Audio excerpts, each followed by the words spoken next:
सागरू भगवत भक्तीचा आगारू सद्गुरू माऊली माझी. खरंच आमची सद्गुरू माऊली म्हणजे वैराग्याचा महामेरू होते आणि त्या वैराग्याच्या महामेरूचं एक अविस्मरणीय असा प्रसंग 100 वर्षापूर्वी घडला. तो म्हणजे महाराजांनी आपलं सगळं गृहदान हे या ठिकाणी केलेलं आहे. या गृहदान शताब्दी पर्वाच्या निमित्ताने हा जो 3 दिवसीय असा आपण शताब्दी उत्सव साजरा करत आहोत. त्यातलं प्रथम पुष्प हे प्रवचनाचं पुष्प आहे. या प्रवचन पुष्पाची जी सेवा देणार आहे ते आदरणीय रवींद्रजी पाठक यांच्या परिचयाची जबाबदारी माझ्याकडे आलेली आहे. माननीय रवींद्रजी पाठक, आपण लौकिक अर्थाने पुणे या ठिकाणी राहतात, परंतु पारमार्थिक अर्थाने आपण नामसाधनेमध्येच राहतात. आपण बीई मेकॅनिकल झालेले आहात. रवी इंडस्ट्री नावाची इंडस्ट्री आपली आहे. त्या इंडस्ट्रीच्या माध्यमातून बॉयलरचं उत्पादन आपल्या या इंडस्ट्रीमध्ये होते आणि वेगवेगळ्या प्रकारच्या 27 देशांमध्ये आपल्या या कंपनीचं उत्पादन हे पोहोचलेलं आहे. म्हणजे आंतरराष्ट्रीय स्तरावर आपला उद्योग आपण नेऊन पोहोचवलेला आहे. लौकिक अर्थाने आपण या आंतरराष्ट्रीय उद्योगामध्ये एक जी गरुड झेप घेतलेली आहे, तशीच पारमार्थिक क्षेत्रामध्ये सुद्धा आपली गरुड झेप आहे. परमपूजनीय आपले थोरले महाराज ब्रह्मचैतन्य महाराज यांचा अनुग्रह आपल्याला झाला आणि त्यानंतर पारमार्थिक साधना जी आहे ती पारमार्थिक साधनेकडे आपण झुकलेले आहात. आणि पारमार्थिक साधनेची उंची सुद्धा या इंटरनॅशनल जो कंपनी आपण नेली आणि तो पसारा जसा वाढवला तशी पारमार्थिक उंची सुद्धा आपण गाठलेली आहे. नामसाधनेमध्ये आपण असतात आणि जो नामसाधक असतो तोच महाराजांना आवडत असतो आणि महाराजांच्या जीवनामध्ये नामसाधना करणाऱ्याला अतिशय महत्व आहे. आपण सुद्धा सातत्याने नामसाधना करत असतात. तुलसी रामायण हा आपला अभ्यासाचा विषय आहे. नाद भागवतामध्ये सुद्धा आपण अतिशय तन्मयतेने आपला अभ्यास आहे आणि या दृष्टिकोनातून आपला व्यासंग अतिशय मोठा आहे. हे करत असताना सर्व सद्गुरू हे माझ्याकडे करून घेतोय याच प्रकारची भावना नित्य आपल्या मनामध्ये वसते. यातून एक जी नामसाधना जी आहे ती नामसाधना सातत्याने चालू असते. आपण वेगवेगळ्या देशामध्ये परदेशामध्ये रामकथा करतात. बहरीन या देशामध्ये सुद्धा आपली रामकथा झालेली आहे. नैमिष अरण्यामध्ये 700 भाविकांना घेऊन आपण रामकथेचं आयोजन या ठिकाणी केलेलं आहे आणि भविष्यामध्ये आळंदीला 11 एप्रिल ते 19 एप्रिल या काळामध्ये सुद्धा रामकथेचं आयोजन आहे. रामकथा ही ब्रह्मांड पलाट घेऊन जावी, रामकथा ही सर्व लोकांपर्यंत पोहोचवावी हा ध्यास आपण घेतलेला आहे. आणि नामसाधनेमध्ये असणारं आपलं जीवन याची पावती परमेश्वर सद्गुरू आपल्याला नेहमी देत असतात. ब्रह्मचैतन्य महाराजांच्या पूजनीय ब्रह्मचैतन्य महाराजांच्या पुण्यतिथीच्या वेळेसचा जो गुलाल आहे त्या गुलालाची सेवा ही आपल्याकडनं मागील 3 वर्षापासून होत आहे. आम्हाला सांगायला आपल्याला अतिशय आनंद होतो की आपले महाराज सुद्धा महाराजांना ती सेवा त्या ठिकाणी मिळत होती. त्याच्यानंतर परमपूजनीय बाबा महाराज बेलसरे यांना भेटत होती. त्या परंपरेमध्ये जो नामसाधना करतो त्यालाच त्या ठिकाणी ती सेवा करण्याचं साधन, ती सेवा करण्याची संधी भेटते. आपली नामसाधना ही जी अतिशय उच्च कोटीची आहे त्यामुळे ही सेवा आहे.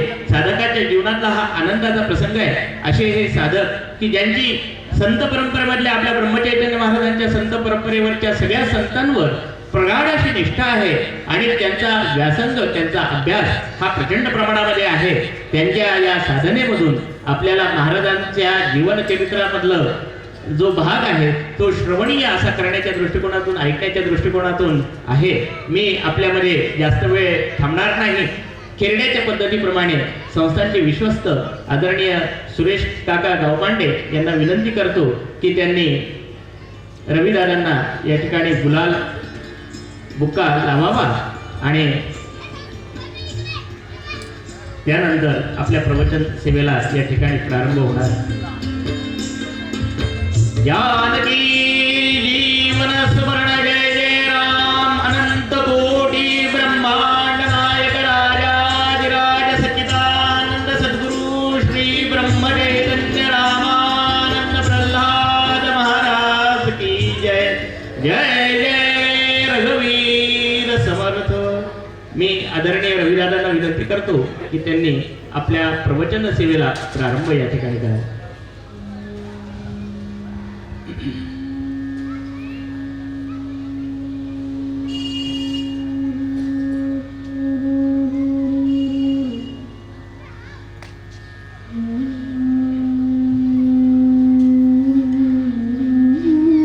थोडं भजन करूया.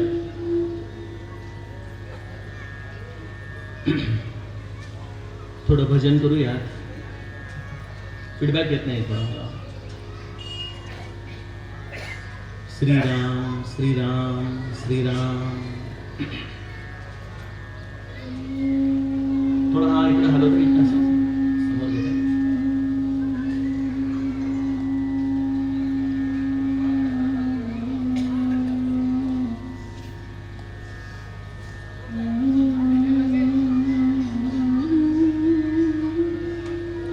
श्रीराम थोड़ा हाँ बस ठीक.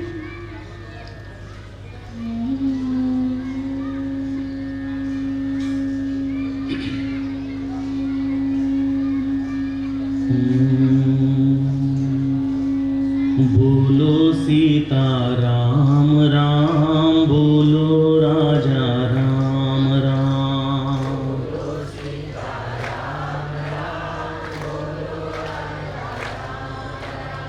बोलो सीता राम राम बोलो राजा राम राम.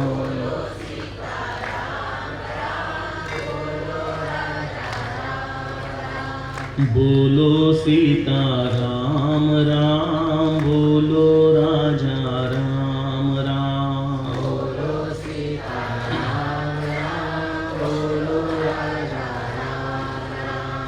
बोलो सीता राम राम बोलो राजा राम राम.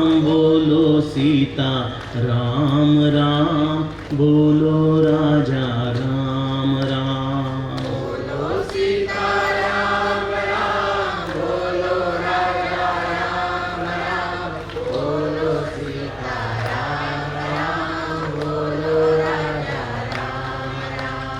बोलो सीता राम राम बोलो राजा राम राम. बोलो सीता राम राम बोलो राजा राम राम.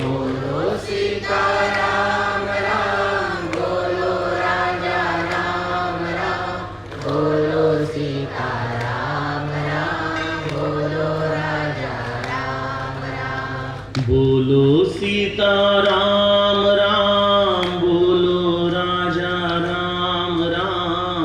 बोलो सीता राम राम बोलो राजा राम राम.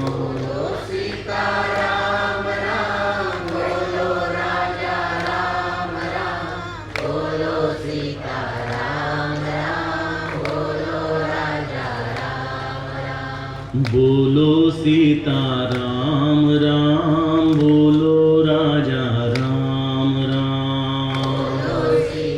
बोलो सीता राम राम बोलो राजा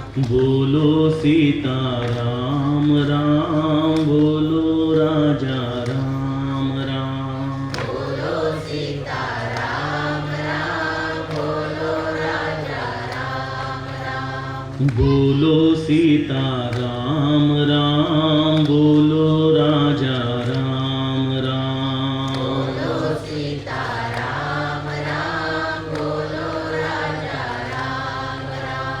बोलो सीता राम राम बोलो राजा राम राम.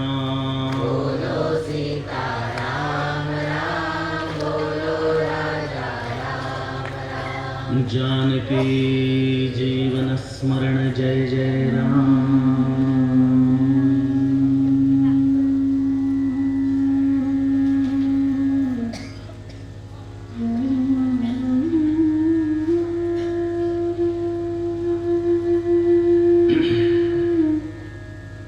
जय जय रघुवीर समर्थ. जयाचा जगी जन्म नामार्थ झाला, जयाने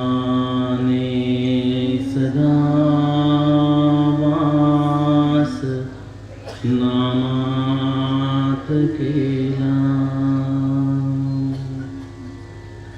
जयाच्या मुखी सर्वदा नाम कीर्ती, नमस्कार त्या ब्रह्म चैतन्यमूर्ती.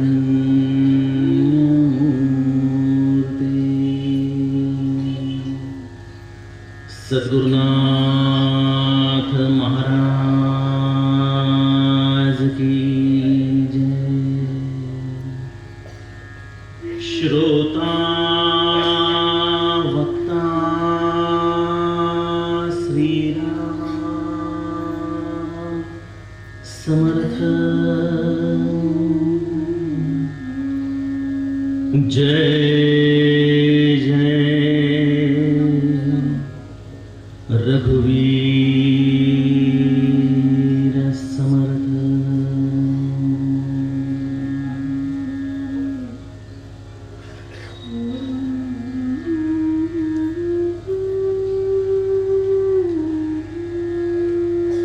श्रीराम आपल्या सर्वांच्या हृदयस्थ बसणाऱ्या आत्मारामास साष्टांग प्रणिपात करून साखर खेरड्याच्या या पावनभूमीत श्री प्रल्हाद महाराजांच्या जीवनातील एका अद्भुत प्रसंगाच्या चिंतनासाठी उपस्थित असलेले आपण सर्व गुरुभक्त मंडळी, मी आपल्या सर्वांना व्यासपीठावरून मनोभावे प्रणाम करतो.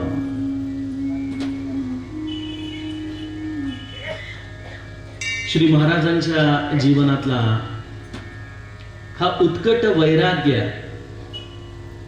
आणि आपल्या सद्गुरूच्या वचनांवरती निष्ठा असलेला गृहदानाचा प्रसंग आपण पुढील 5 दिवस या कथाभागाचं चिंतन तर करणार आहोतच, परंतु त्याबरोबर या कथाभागातून माझ्या जीवनासाठी मी इथून काय घेऊन जाऊ शकतो, हा अत्यंत महत्वाचा भाग आपण सर्वजण एकत्रितपणे चिंतन करणार आहोत. सज्जनो, छान मकर संक्रांतीचा पर्वकाळ जवळ येतोय. 2 दिवसानंतरच आपण या पर्व काळातल्या घटिकेचा जो 100 वर्षापूर्वी याच भूमीत घडलेला प्रसंग आहे त्याचे साक्षीदार होणार आहोत. परंतु इथून मी व्यासपीठावरून विचार करत होतो की लौकिक अर्थाने तर अनेक मकर संक्रांती आजपर्यंत येऊन गेल्या. प्रत्येकाच्या घरामध्ये मकर संक्रांत म्हटली की गृहिणींची लगबग सुरू होती. गुळ नीट करायचा आहे, तीळ निवडायचे आहे, तिळगुळ करायचे आहे. अनेक भक्त मंडळींना ओढ लागते ती तीर्थस्नानाची, की मकर संक्रांत आहे, कुठेतरी चांगल्या तीर्थावरती जाऊन स्नान करावं. घरोघरी साजरा केला जाणारा आपला हा सण आहे अत्यंत उत्साहाने. जुन्या काळामध्ये थंडी संपून उन्हाळ्याचे दिवस सुरू व्हायचे, परंतु आता पर्यावरण किती बदलले हे आपल्या अंगावरील वस्त्रांवरून आपल्याला सगळ्यांना कळतच. थंडी तर खरं आता संक्रांतीपासून सुरू होती की काय अशी परिस्थिती आहे, आणि याला सगळेजण आपणच जबाबदार आहोत, यात काही शंका नाही. असो, लौकिक अर्थाची संक्रांत तर जेव्हा होईल तेव्हा होईल. आपण ज्या पद्धतीने साजरी करत आहोत त्याच पद्धतीने साजरी करू. परंतु मी इथून व्यासपीठावरून एका वेगळ्या संक्रांतीचं स्वप्न घेऊन इथं बसलेलो आहे. मला असं वाटतं की जे माऊली आपल्याला म्हणते, त्रिवेणी संगमी नाना तीर्थे भ्रमी चित्त नाही नामी तरी ते व्यर्थ. त्रिवेणी संगमावरती आपण जाऊ, स्नान करूत या संक्रांतीच्या काळामध्ये. ठीक आहे, ज्यांना शक्य असेल त्यांनी जरूर करावं. परंतु माऊलीने आपल्याला त्याच्या मागचं खरं गूढ रहस्य सांगून ठेवलं. पण चित्त नाही नामी तरी ते व्यर्थ. मला असं वाटतं की या मकर संक्रांतामध्ये तीर्थाचं स्नान घडो न घडो, एक स्नान आपल्याला जरूर घडावं. आणि त्यासाठी मी व्यासपीठ हे निमित्त म्हणून आपल्या समोर आलो आहे. आत्ताच आदरणीय गावपंडे साहेब माझ्याशी बोलत होते आणि महाराजांच्या स्मृती सांगत असताना त्याचे डोळे भरून आले, कंठ दाटून आला. म्हणाले, महाराजांनी आमच्यावरती मुलासारखं प्रेम केलं.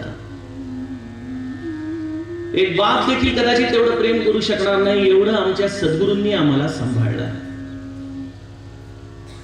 मला वाटतं सज्जनो, डोळ्यातून गुरुच्या स्मरणासाठी वाहणारे हे अश्रू हे कुठल्याही तीर्थक्षेत्रातल्या स्नानापेक्षा श्रेष्ठ आहे. आणि तसं स्नान जर घडलं तर जीवनामध्ये काहीतरी साधलं. गुरुच्या स्मृतींमध्ये जे तीर्थ डोळ्यातून वाहताना सज्जनो, त्या तीर्थाची तुलना या विश्वातल्या कुठल्याही पवित्र जलाशी करता येणार नाही. अगदी मी तर म्हणेन मानस सरोवर देखील डावा पडेल एवढं पवित्र आहे गुरुचं स्मरण, गुरुचं चिंतन. आणि आपल्याला भगवंताने ही एक छान संधी दिलेली आहे आयुष्यामध्ये की 3 दिवस. आणि मी आयोजकांचे आभार मानतो सर्वप्रथम की 2 तास मला दिलेत की बोला, किती बोलू शकताय आपण, आणि तेही 5 वेळेला. विचार करतोय की गुरुस्मरणाने माझं जीवन मी कसं उजळून टाकू शकेन, कशा दृष्टीने या गुरूंच्या स्मृतींमध्ये मी स्वतःला हरवून बसू शकेन.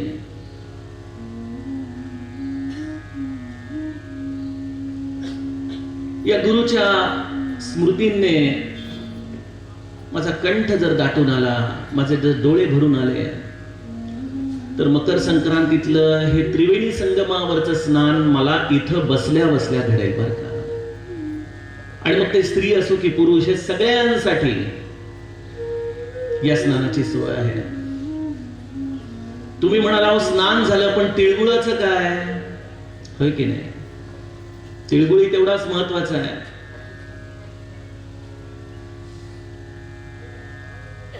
भगवंताच्या नामाने जी जिव्हा गोड होती ना, त्याची चव इतर कुठल्याही तिळगुळाने येऊ शकत नाही बघा. तेव्हा आता एक काम करायचंय, पुढील 3 दिवस काहीतरी संकल्प करायचा आपल्या मनामध्ये. निदान 1 लाख जपाचा प्रत्येकाने संकल्प करा. इथं साखर खेरड्याला महाराजांच्या स्थानामध्ये आपण आता एवढा वेळ काढून आलो की नाही. आत्ताच हे महोदय माझी ओळख करून देताना, खरं तर त्या ओळखीची गरज नाही, कारण की हे व्यासपीठ वेगळं आहे, तो माझा पोटा पाण्याचा धंदा आहे. भाग असा आहे की जर एखादा मनुष्य तो व्यवसाय सोडून इथं येत आहे तर इथं काहीतरी शाश्वत पदरात घेतलं पाहिजे. इथं तुमचे हार तुरी आणि टाळ्या घेऊन मला काय मिळणार आहे सांगा बरं. इथं मी आलो आहे तर मग इथं येऊन नामस्मरण. आणि मी तुम्हाला खात्रीने सांगतो की जो मनापासून या अशा सिद्ध क्षेत्रामध्ये नामस्मरण करेल, त्याला तिळगुळ न मिळताही त्याच्या मुखाला जो अमृताचा स्वाद येईल, त्याची गोडी कुठल्याही तिळगुळाने येणार नाही. आणि संक्रांतीचा 3रा पारलौकिक भाग असतो तो म्हणजे संक्रमणाचा. सूर्य संक्रमण करतो. मला वाटतं आपण देखील आता जीवरूपाने संक्रमण करण्याचा प्रयत्न करावा. अज्ञानाच्या क्षेत्रातून ज्ञानाच्या क्षेत्रामध्ये संक्रमण घडलं पाहिजे. किती काळ जीव जीव जीव म्हणून स्वतःला आपण कोसत राहणार की आम्ही असेच आहोत. आपणा सारखे करीती तात्काळ, नाही काळ वेळ लागे तया. संतांना अपेक्षित आहे की माझ्या जीवाने स्वतःला या बंधनामध्ये जे बांधून घेतले, अकारण बंधन, त्या अकारण बंधनातून त्याने स्वतःला सोडवावं, हे संक्रमण करावं. आणि ही खरं बंधनं आहेत का, हा देखील प्रश्नच आहे. एक गमतीची गोष्ट आठवली मला सहज. एकदा एक अरबी व्यापारी वाळवंटामध्ये चाललेला असतो. वाळवंटातून जाताना त्याच्याकडे काही उंट असतात. संध्याकाळ होती, उंटानं तो बांधून ठेवायला लागतो. बांधता बांधता लक्षात येतं की एका उंटाला बांधायला आपल्याकडे दोरीच नाही आहे. घाबरून जातो. आता म्हणतो हा उंट पळून जाणार. त्याचा शेजारचा मित्र म्हणतो, अरे काही काळजी करू नको, तू फक्त दोरी बांधल्यासारखं हातवारे कर आणि खुंटा ठोकतोय असं दाखव. त्या माणसाने तसंच केलं आणि आश्चर्य म्हणजे तो न बांधलेला उंट देखील रात्रभर जागेवरून हलला नाही. तसे आम्ही सगळेजण जीव रूपाच्या या भ्रामक कल्पनेने स्वतःला बांधून घेतलेले आहे. त्यामुळे संक्रमण म्हणण्यासाठी एक स्थिती तर असली पाहिजे, ती स्थितीच नाही. त्या स्थितीमध्ये आम्ही स्वतःला बांधून घेतलेलं आहे. या सगळ्या परमार्थाचं, हा एवढा मोठा खर्च, हा एवढा मोठा वेळ, हे सगळं आमच्या जीवनामध्ये आम्हाला सद्गुरू करायला सांगतो. याचं कारण त्याचा जीव तळमळत असतो की मी जीव हा भ्रम, या भ्रमामध्ये आम्ही फिरत आहोत. अनंत वाचाळ बरळती बरळ, त्या कैचा दयाळन पवे हरी. आमची ही अनंत वाचाळ गडबड चालू आहे, परंतु आमचं हे संक्रमण घडत नाहीये. अज्ञानातून ज्ञानाच्या क्षेत्रामध्ये कुठेतरी अशी संक्रांत घडवावी अशी इच्छा आहे का आपल्या मनात? असं वाटतंय की असं तीर्थस्नान व्हावं, असा तिळगुळ प्राप्त व्हावा, असं संक्रमण घडावं. तर मला वाटतं यापेक्षा अधिक चांगला पर्वकाळ तुमच्या जीवनामध्ये नसेल की ज्या पर्वकाळामध्ये आपल्या सद्गुरूंनी, श्री प्रल्हाद महाराजांनी या गृहाचा तृणवत त्याग केलेला आहे, दान करून टाकलेले समस्त या समाजातील घटकांसाठी. आणि त्या चिंतनासाठी आज आपण इथं असताना जर आम्हाला असं संक्रमण घडवता आलं नाही तर आमच्यासारखे दुर्दैवी कदाचित आम्हीच असो.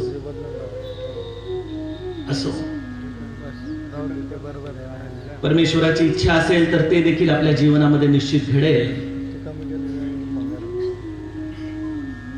ज्या मुख्य प्रसंगाचं आपण इथे चिंतन करायला उपस्थित आहोत, 100 वर्षापूर्वी मागे जाऊयात आपण थोडस.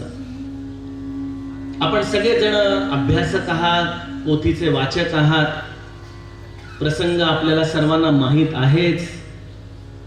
परंतु सर्व माहीत असतानाही ज्याला सांगण्यासाठी इथं बसवलंय त्याचं हे उत्तरदायित्व आहे की तो प्रसंग काय आहे तो तुम्ही आम्ही पुन्हा एकदा नीट जाणून घेतला पाहिजे. कुठल्या प्रसंगासाठी श्री प्रल्हाद महाराजांच्या या कुटुंबाला आपण सगळ्यांनी एकत्र बसून चिंतन करण्यासाठी आलेलो आहोत? तो प्रसंग आहे 1920 सालच्या जानेवारी महिन्यातल्या या पौष संक्रांतीचा.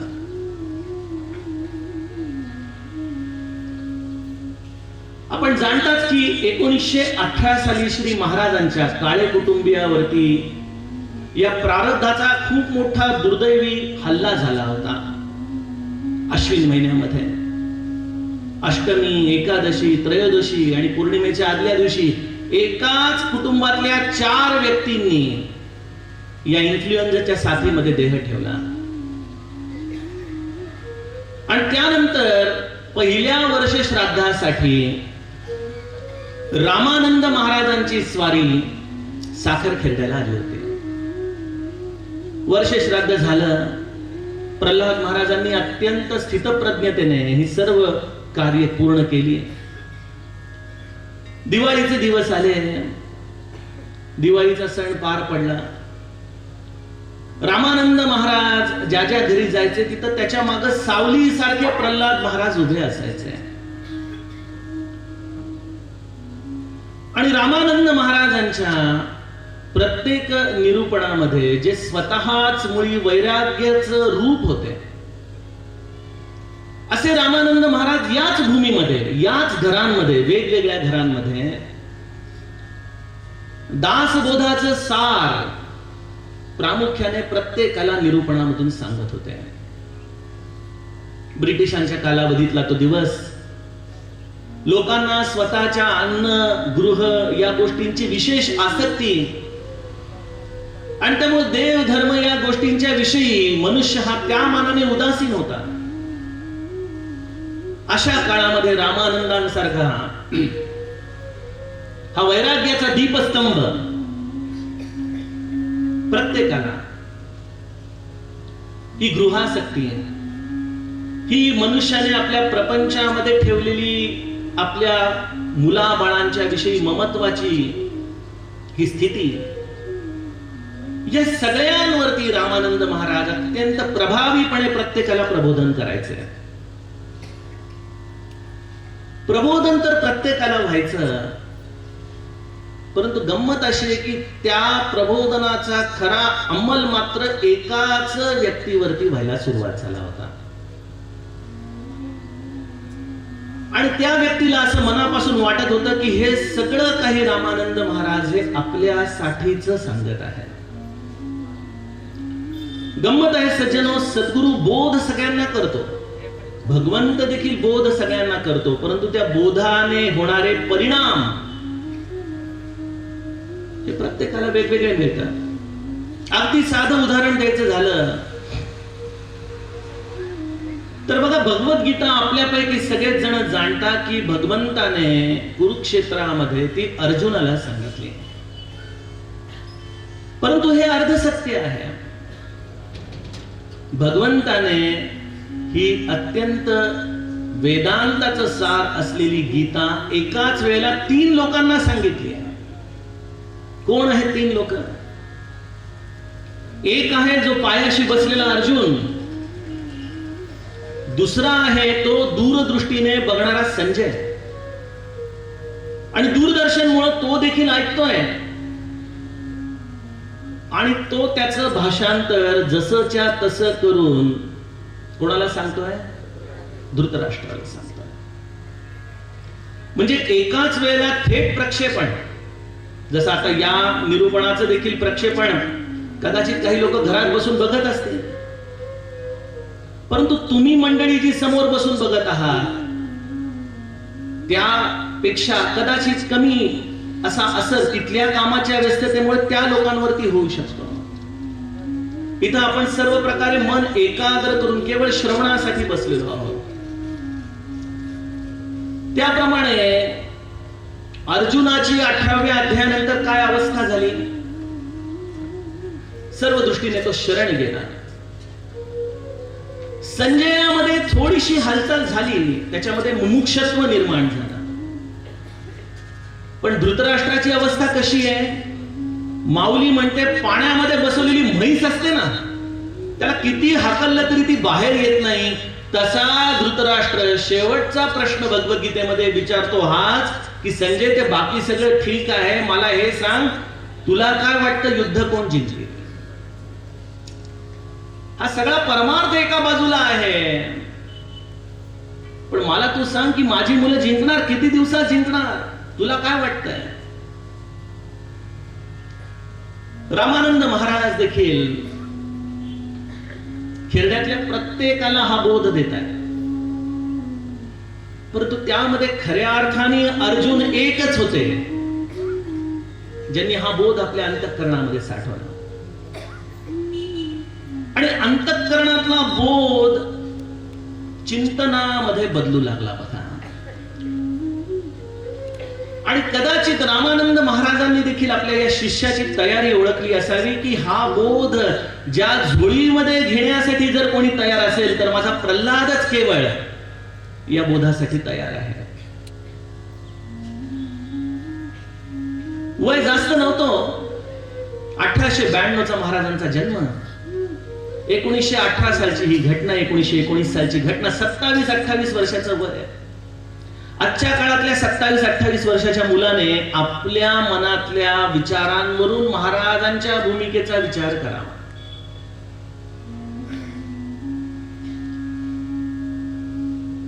मार्गशीर्ष उजाडला, रामानंद महाराज आपल्या पुढच्या कामासाठी निघून गेले, आणि आधीच अंतर्मुख असलेले आपले प्रल्हाद महाराज रामानंद महाराजांच्या बोधाने अधिक अंतर्मुख झाले. घरातल्या लोकांना स्पष्टपणे जाणवेल एवढी अंतर्मुखता प्रल्हाद महाराजांच्या जीवनात आली. दिवस दिवस नामस्मरण,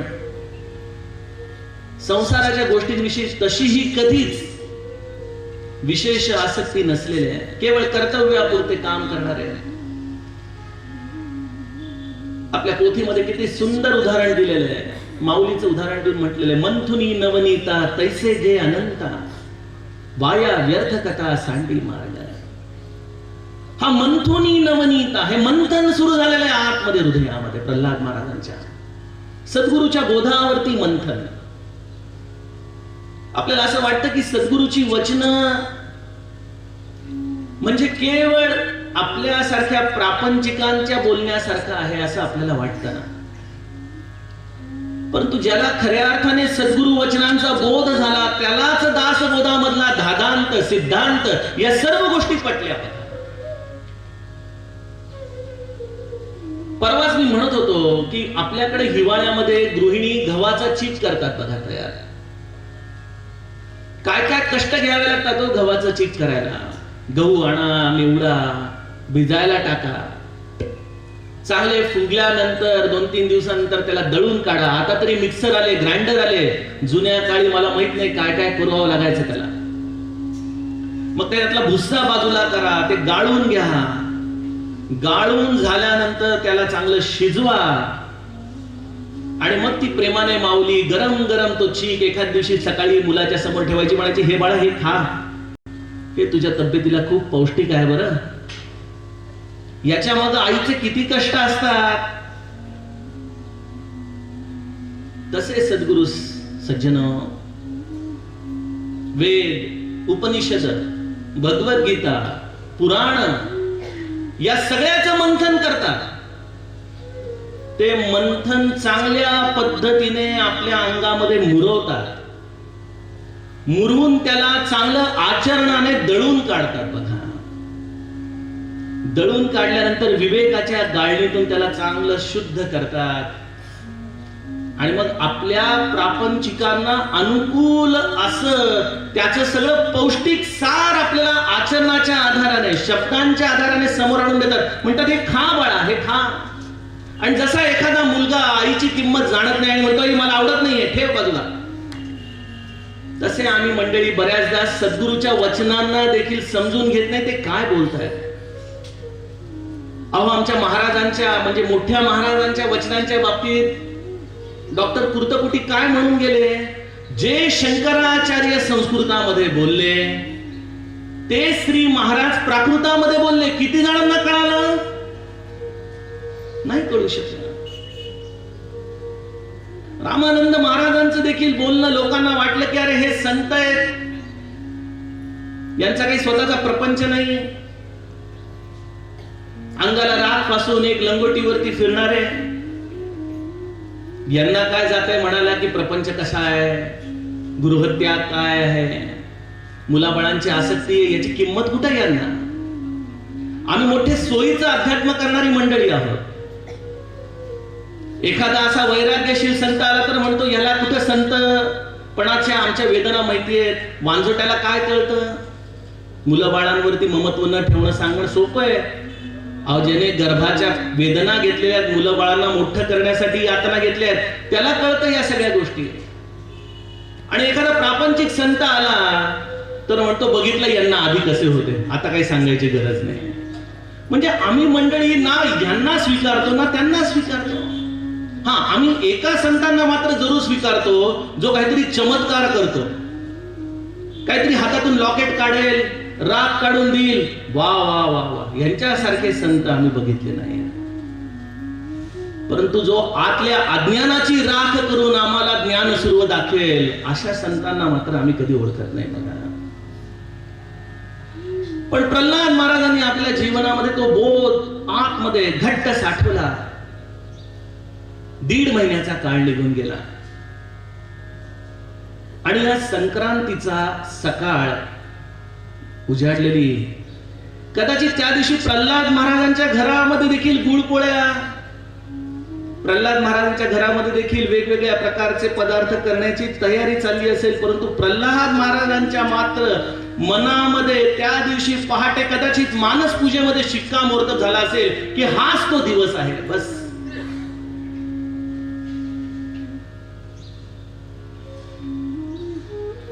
आपल्या आईला बोलवलंय. गंगामाई, आपले दोन मोठे बंधूंच्या ज्या पत्नी होत्या, दोन विधवा पत्नी, आपली पत्नी जिजीमाय आणि आपले धाकटे बंधू पुरुषोत्तम, तीन स्त्रिया घरामध्ये बघा. एक पत्नी आणि यात दोन विधवा, आपल्या वहिनी, आपली आई आणि आपला धाकटा भाऊ.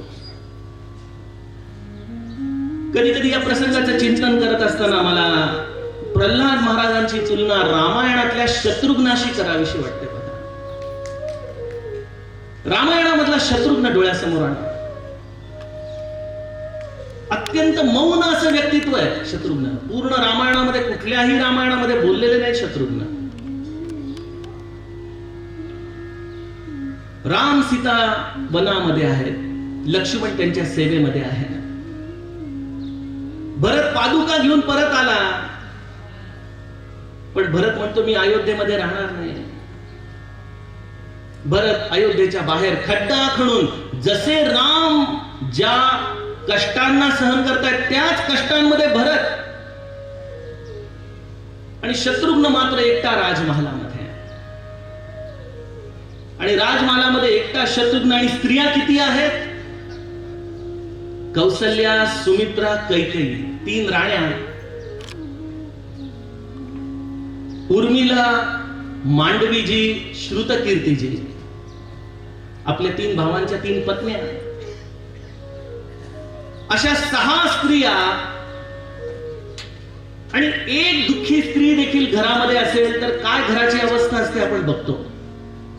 इथं 6 स्त्रिया दुःखी आहेत. कौसल्या, सुमित्रा आणि कैकेयी वैधव्यामुळं, उर्मिला लक्ष्मणाच्या विरहामुळं, मांडवीजी भरत असूनही आपल्यापासून जवळ नसल्याचं दुःख, आणि श्रुतकीर्तींना शत्रुघ्न असूनही त्याचा सहवास नाही, अशी अवस्था. असा शत्रुघ्न एकटा मौन 6 जणांमध्ये. आणि एक दिवशी आईला म्हणतो, सहन होत नाही, म्हणतो आई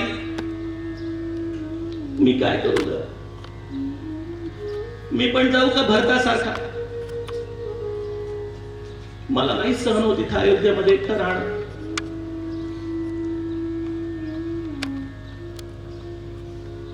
कौसल्या शत्रुघ्नाला हात फिरवते, म्हणते बाळा आपलं कुळ कुठलंय रे? शत्रुघ्न म्हणतो आपलं कुळ सूर्य आहे, सूर्यकुल आहे. म्हणजे सूर्यकुलामध्ये एका सूर्याला तपावं लागतं ना सगळ्यांना प्रकाश देण्यासाठी, तशी तुझी तपश्चर्या हीच आहे. तू इथंच अयोध्येमध्ये राहून असाच तपत राहा, सगळ्यांना प्रकाश देत राहा सगळ्यांसाठी. म्हणून तुला आपलं आयुष्य आता जाळून घ्यायचंय, हीच तुझी तपश्चर्या आहे.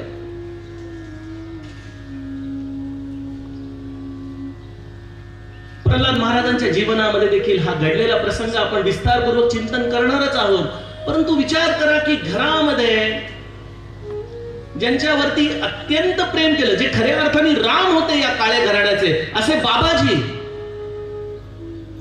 ज्यांनी लहानपणापासून प्रल्हाद महाराजांना मार्गदर्शन केलं, ते त्यांना अकाली सोडून गेले.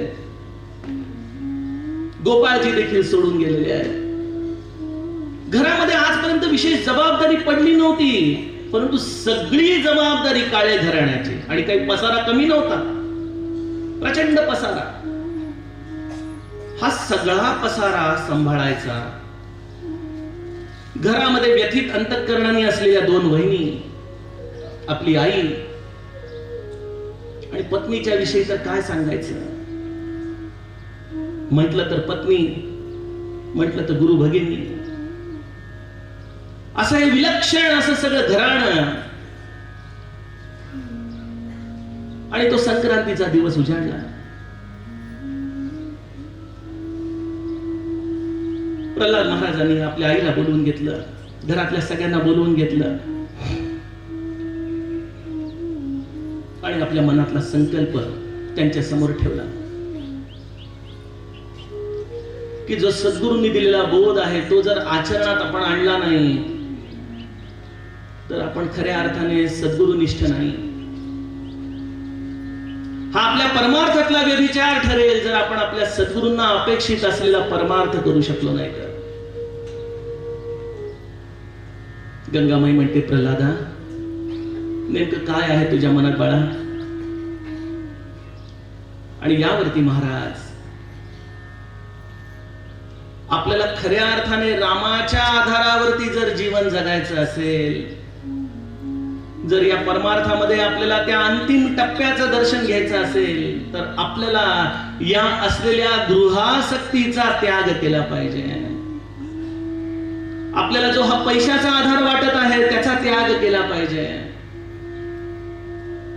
आणि त्यासाठी मी आज मनामध्ये असा संकल्प केलाय की आजच्या दिवसापेक्षा वेगळा चांगला मुहूर्त दुसरा कुठला नाही. त्यामुळे आपण आजच आपल्या या घरादाराचा,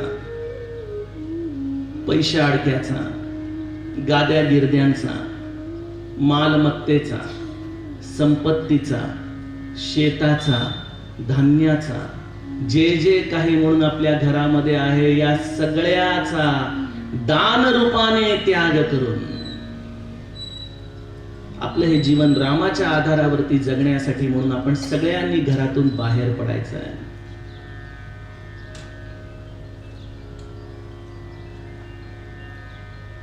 दुपार झाली, खेरड्यातल्या ब्रह्मवृंदाला बोलवलं. घरातले सर्वजण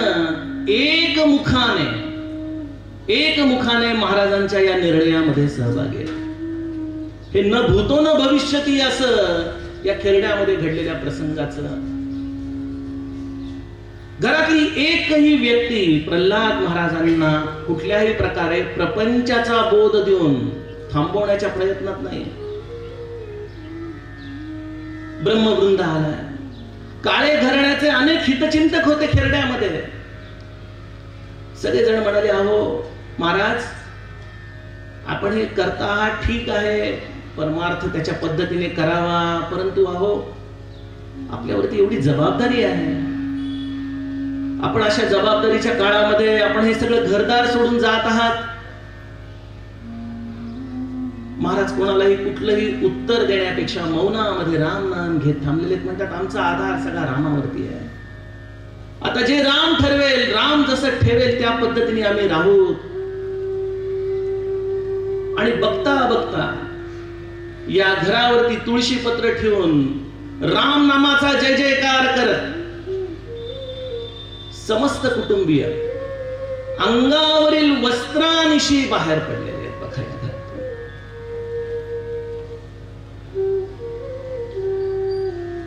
कधी कधी मी विचार करतो मनामध्ये की ही सगळी परंपराच किती श्रेष्ठ आहे.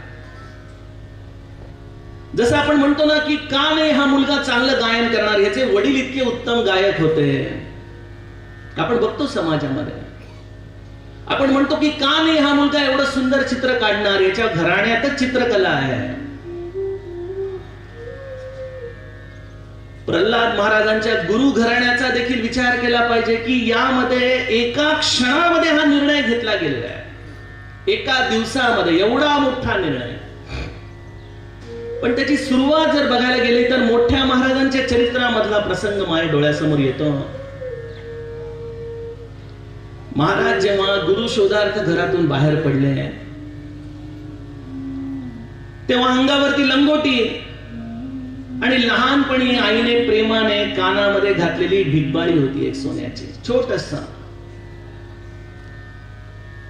प्रसंग छोटा असतो, अर्थ फार मोठा असतो, गहन असतो, आशय फार मोठा असतो त्याच्यातला. महाराज गोंधळातून बाहेर पडले. मजल दर मजल करत करत कोल्हापूरला पोहोचलेले आहेत महालक्ष्मीच्या मंदिरात. आणि महालक्ष्मीच्या मंदिराच्या बाहेर दर्शन करून महाराज तिथल्याच एका खडकावरती बसलेले असताना एक म्हातारी भिकारीने तिथं भीक मागत येते महाराजांच्या जवळ. वय बघा 10-12 वर्षाचं. आता महाराजांच्या जवळ काय देण्यासारखं असणार, त्या भिकारीने तरी विचार करायला पाहिजे ना. एका लंगोटीवरती बसलेलं हे बालक परंतु कदाचित परमात्माच अशा वेळेला परीक्षा बघण्यासाठी की काय म्हणून अशा पात्रांना आपल्या जीवनात पाठवत असतो. फार गंमत आहे बरं का दानाची. आपण सगळेजण विचारतो काहीतरी दान करावंस. विशेषतः या अशा मकर संक्रांतीच्या पर्व काळामध्ये दान लुटण्याची पद्धत आपल्याकडे वर्षानुवर्ष आहे, परंतु दान सुटत नाही आपल्याकडून. बऱ्याचदा देण्याची इच्छा असली तरी सुटत नाही. पूज्य मोरारी बापू फार छान म्हणतात की आपण बघा आजकाल कारने जात असतो, सिग्नलला जातो, सिग्नलला आपली खिडकी उघडी असते, कोणीतरी भिकारी आपल्या जवळ यायला लागतो. भिकारी जवळ यायला लागल्यानंतर आपण लगेच काच वरती घेतो. ते म्हणाले उद्या जर मंदिरामध्ये तू भीक मागत असताना देवासमोर जर देवाने अशी काच वरती घेतली तर तुला कसं वाटेल रे. भिकाऱ्याचा निकष एकच आहे, त्यांनी हात पुढे केलाय. बाकी विचार करण्याची काही खरं गरज आहे का की यांच्या टोळ्या असतात आणि हे असं करतात आणि ते तसं करतात. त्यांनी हात पुढे केलाय. तुम्हाला भगवंताने एक संधी दिली आहे देण्याची.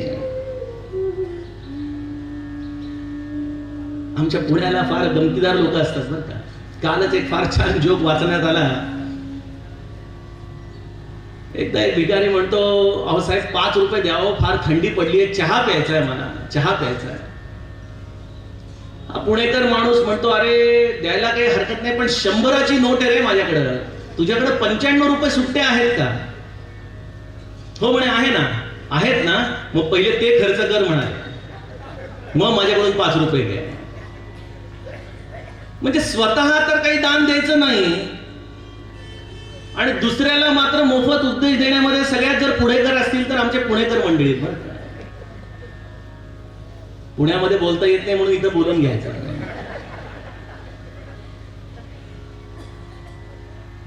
तर सांगायचा उद्देश की महाराजांच्या समोर त्या भिकारीने हात पुढे केला. महाराज बघतात की आता आपण काय द्यावं हिला.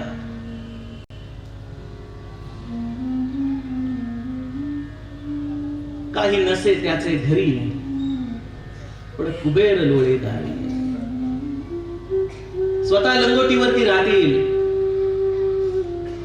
परंतु दुसऱ्याला मात्र गाद्या गिरद्यांवरती लोळण्याचं जो सुख मिळवून देतो तो सद्गुरू असतो. रामायणामध्ये महादेवाचं वर्णन करताना नारद मुनी हिमालयाला म्हणजे पार्वतीच्या वडिलांना सांगतात की हिला कसा नवरा मिळणार आहे. जोगी जटिल अकाम मन नगन अमंगल बेस.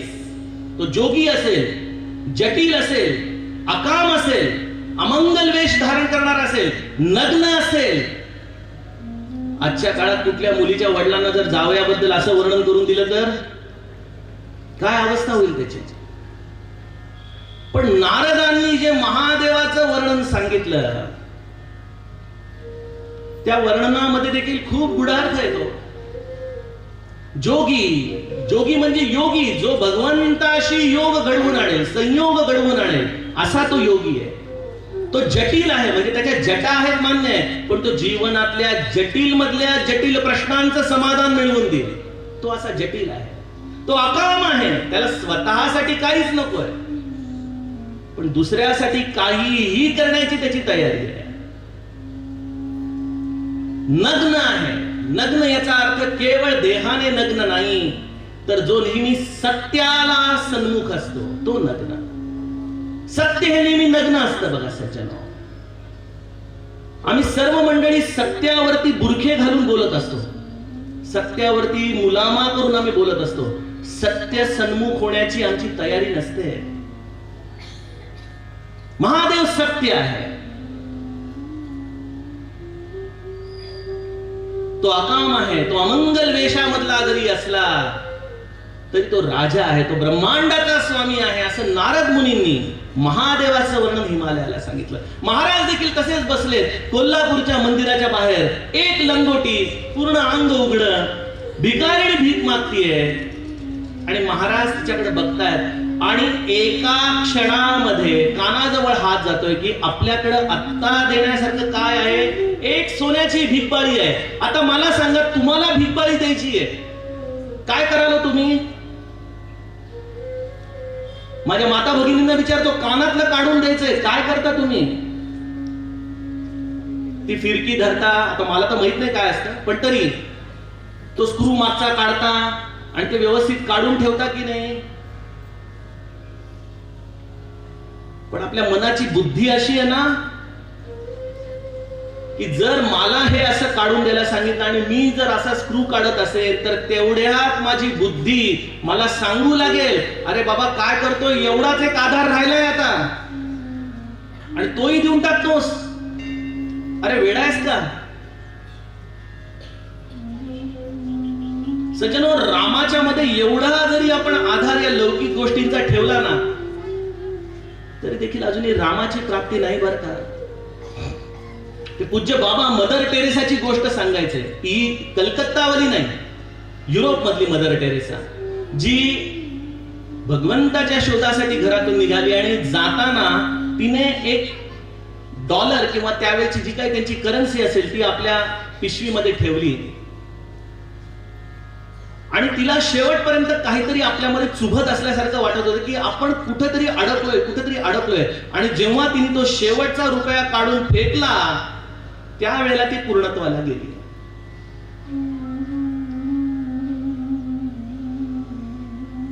भगवंताच्या आधारावरती जगणं याची आम्ही कल्पनाच करू शकत नाही.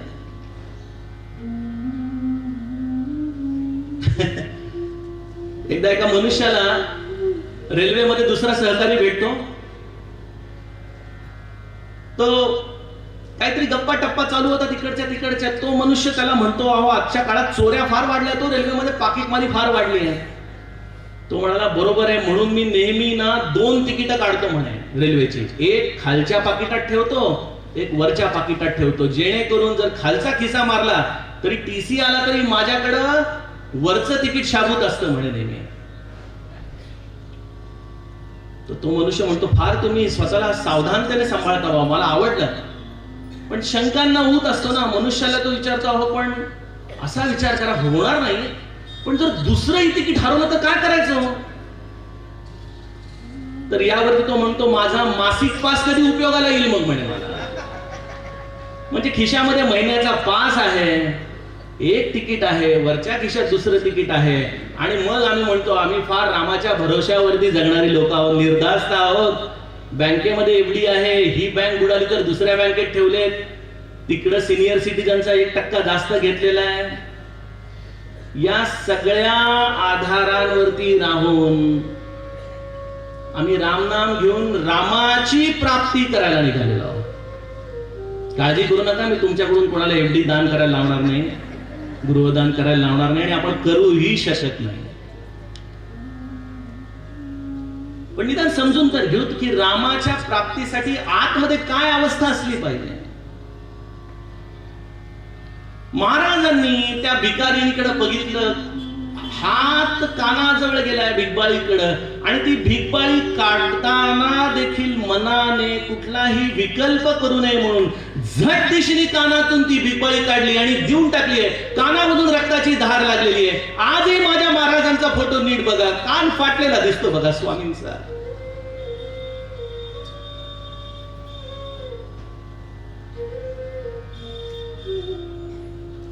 खरं सांगू का की परमार्थाच्या व्याख्या बदलल्या गेल्या पाहिजे.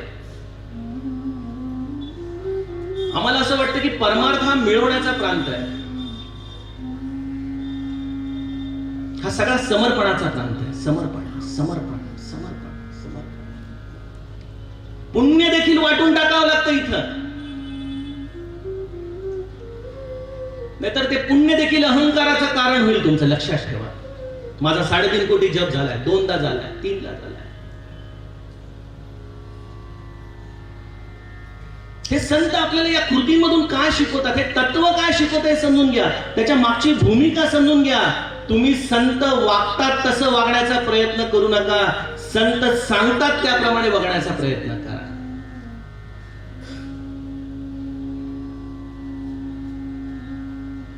त्यामुळे परमार्थामध्ये जर काही दान द्यायचं असेल तर ते क्षणामध्ये द्यावं लागतं. आता आम्ही मीटिंग घेऊ, मग कमिटी समोर प्रस्ताव ठेवू, मग कमिटी त्यावरती विचार करेल आणि त्यानंतर मग आम्ही गृहदान करायचं की नाही हे ठरवू. अशाने कधीही कोणीही आयुष्यात दान करू शकलं नसतं. बघा, जे काही करायचं आहे जीवनामध्ये ते तात्काळ लगेच. आणि त्यामुळे सकाळी सगळ्या घराण्याच्या समोर प्रस्ताव ठेवला आणि दुपारी महाराज पंचावरती जिजीमाय अंगावरील एका लुगड्यानिशी दोन्ही वहिन्या खर तर त्या म्हणू शकल्या असता, अहो आमचा तर अधिकार आहे हो थोडासा याच्यावरती. नाही, प्रल्हाद महाराजांच्या समोर कोणीही काहीही बोललेलं नाही. सगळेजण महाराजांच्या मागोमाग बाहेर निघाले आणि या गावच्या राम मंदिरामध्ये येऊन स्वामी बसतायत. त्यांच्या मागोमाग घरातली लोक येत आहेत. याच्या पुढचा कथाभाग तर आपण अत्यंत सविस्तरपणे चिंतन करू. परंतु ही केवळ एक घटना आपल्याला दिसतीये. बघा, आमच्या इंजिनिअरिंग फील्ड मध्ये ना एक वाक्य नेहमी म्हटलं जातं की गुणवत्ता ही कधीही अपघाताने येत नाही. Quality can never be achieved through accident. एखादा गायक उत्तम गातो, एखाद्या दिवशी ऍक्सिडेंटली गायला आपल्याला असं वाटतं की अरे किती छान गातायत. नाही, त्याची ती गुणवत्ता आणण्यासाठी त्याने वर्षानुवर्ष रियाज केलेला असतो. नामसाधना देखील अशीच आहे. आपण म्हणाला नामामध्ये प्रेम येत नाही, नामामध्ये गोडी येत नाही. नामाची गुणवत्ता देखील तुम्हाला आणावी लागते, प्रयत्नपूर्वक आणावी लागते. गुणवत्ता ही कधीही अपघाताने येऊ शकत नाही. एखादी गोष्ट आपल्या जीवनामध्ये घडते ते एखाद्या हिमनगाच्या शिखरासारखं असतं. समुद्रामध्ये जे हिमनगाची टोकं असतात ना ती फक्त टोकावरती दिसतात, पण त्या टोकाच्या खाली प्रचंड मोठा पर्वत त्या समुद्राच्या आतमध्ये बुडालेला असतो. आणि पुढले 5 दिवस, पुढले 5 सत्र आपल्याला प्रल्हाद महाराजांच्या जीवनामध्ये झाकून नेमकं या घटनेच्या मागे हा संत कशा पद्धतीने तयार झाला, कशा पद्धतीने ही गुणवत्ता त्यांच्या आयुष्यामध्ये समस्त समर्पणाची त्यांनी प्राप्त करून घेतली, या गोष्टीचा विचार केला पाहिजे.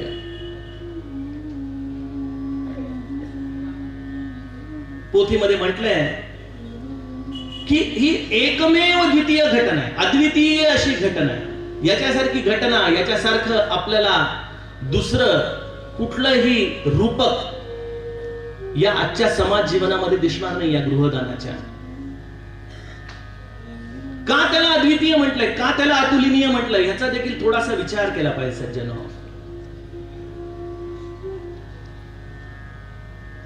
जसं मी म्हटलं आपल्याला की ही घटना सर्वांनी एकाच वेळेला केलेली आहे.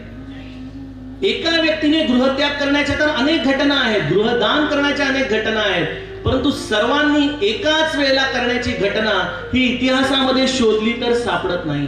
बघा, महाराजांनी तुळशी पत्र ठेवलं घरावरती, आपण जाणताच हे चरित्र. आणि त्यावेळेला गीतामाई देखील महाराजांच्याकडे बघून म्हणाली होती की अरे गणू, मला वाटलं तू आता प्रापंचिक झाला, जरा संन्यस्त वृत्ती सोडशील, पण तू नाही बाबा, तू आहे तसाच आहेस अजूनही.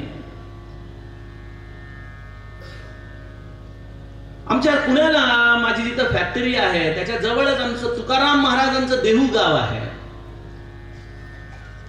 या देहू गावामध्ये देखील अशीच घटना घडली. कारण की जेव्हा मला कैलास दादा आमचे विनायकराव घरी आले होते सांगायला, तेव्हा मी विचार करू लागलो पोथीच्या या सूत्राचा की हे अद्वितीय अतुलनीय का आहे, का या गृहदानाचा विचार आज सर्वकषपणे होणं गरजेचं आहे.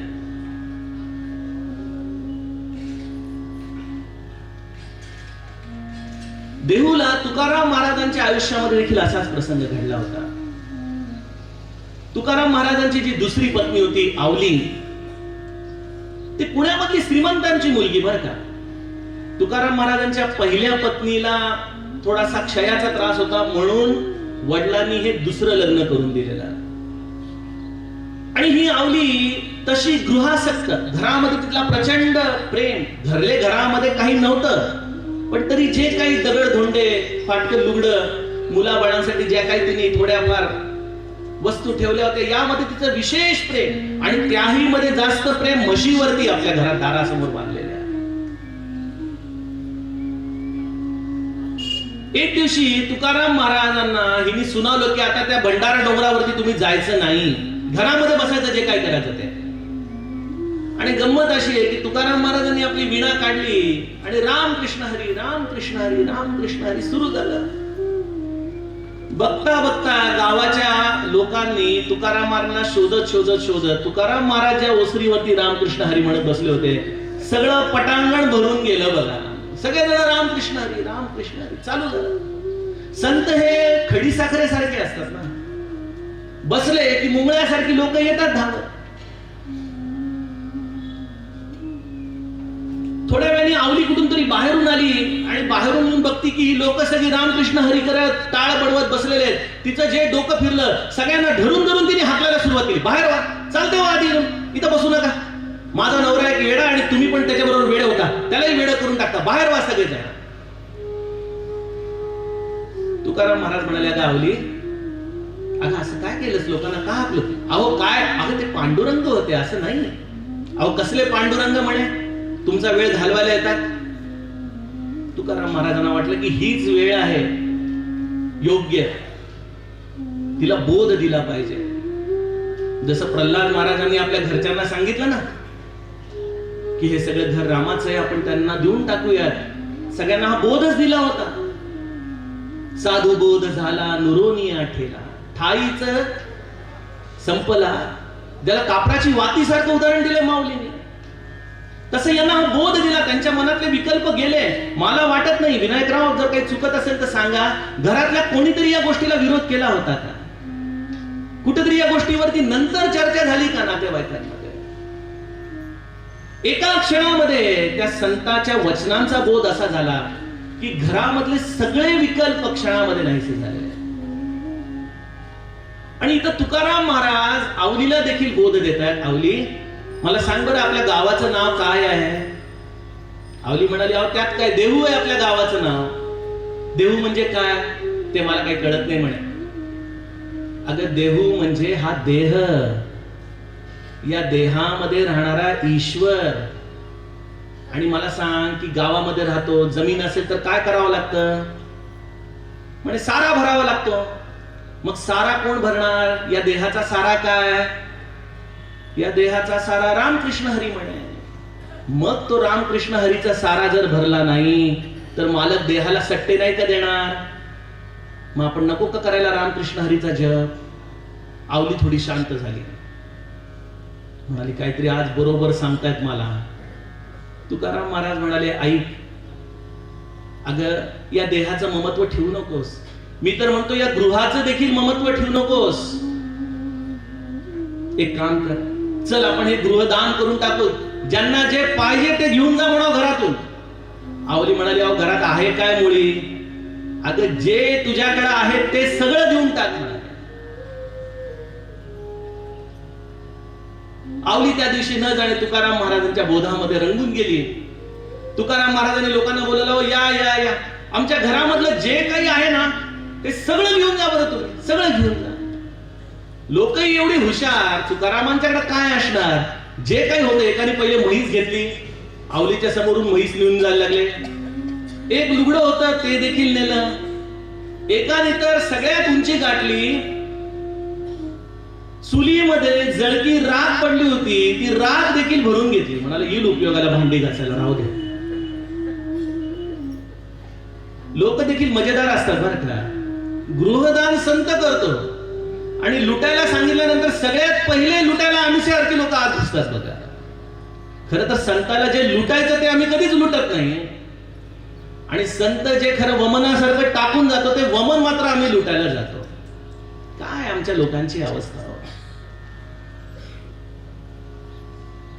तर आवलीने सगळं दान केलं आणि मग तिचं संमोहन उतरलं. थोड्या वेळाने, अहो हे काय झालं?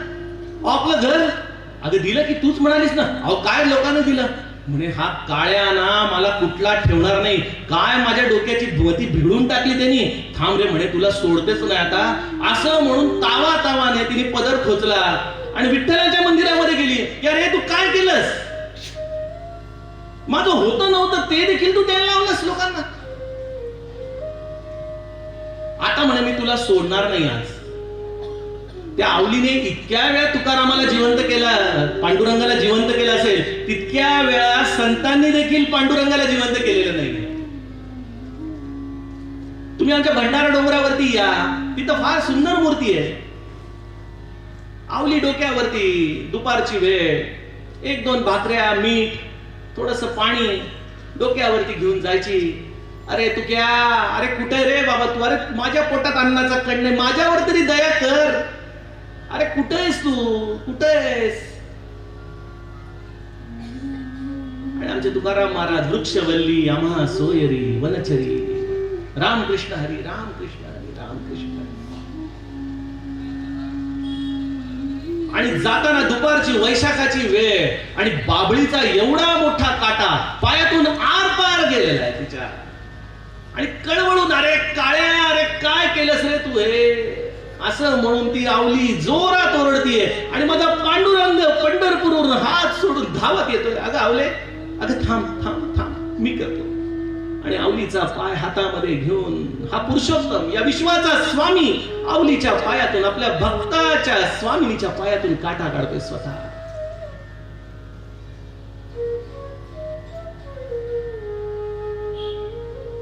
पांडुरंगाला जितक्या वेळा आवलीने जिवंत केलं ना, तेवढं कुठल्या संतांनी देखील जिवंत केलं नाही. अहो, देहूच्या पंढरपूरचा हा पांडुरंग, देहूमध्ये जो पांडुरंगाची मूर्ती आहे, त्याचं मान देखील थोडीशी वाकडी आहे. कारण आवलीने त्याला एकदा गरम दूध आणून दिलं प्यायला, आणि ते दूध प्याल्यामुळं पांडुरंगाने मान वाकडी केली. ती वाकडी मान तशीच्या तशी तिथं आहे बघा अजून.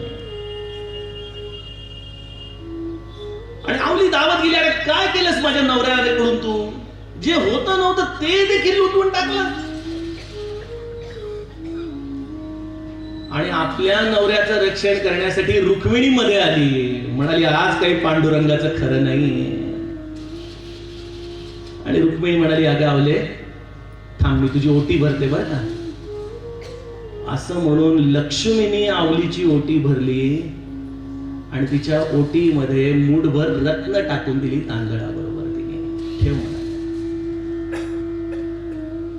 आणि आवली खुश रत्न मिळाल्यानंतर. आणि तुकारामाला मोठ्या हौसेने येऊन दाखवती, बघा अहो बघा, लक्ष्मीने माझं ओटी भरली, बघा रत्न दिली म्हणे मला. तुकाराम महाराज म्हणाले, 4 रत्नांच्या पायी त्या पुरुषोत्तमाला तू घालवून बसली सावले. अरे ही रत्न काय आहेत? आपले महाराज देखील म्हणतात ना अभंगामध्ये, हिरा टाकोनिया गारा देसी हाती, येथे माझी मती काय चाल. आम्ही लौकिक अर्थाने जगणारी माणसं, पण सांगायचा उद्देश असा की इथं नवरा बायको मध्ये देखील एक वाक्यता गृहदानाबद्दल झाली नाही. महाराजांची आई देखील हसून म्हणाली की अरे गणो, तुझी अजूनही संन्यस्त वृत्ती काही गेली नाही बाबा. पण मला मोठं कौतुक वाटतं इथं प्रल्हाद महाराजांच्या दोन्ही वहिन्यांचं देखील, ज्यांचा खरं तर संसार रूपाचा गाडा कधीच संपून गेला त्यांच्या या 2 नवऱ्यांच्या रूपाने. आई देखील आपल्या पतीला मुकुंदांना घालून बसलेली आहे. आणि अशा वेळेला अरे बाबा अजूनही आमची संकट वाढवू नकोस रे, असा कोणाच्या मनामध्ये विचार देखील आला नाही.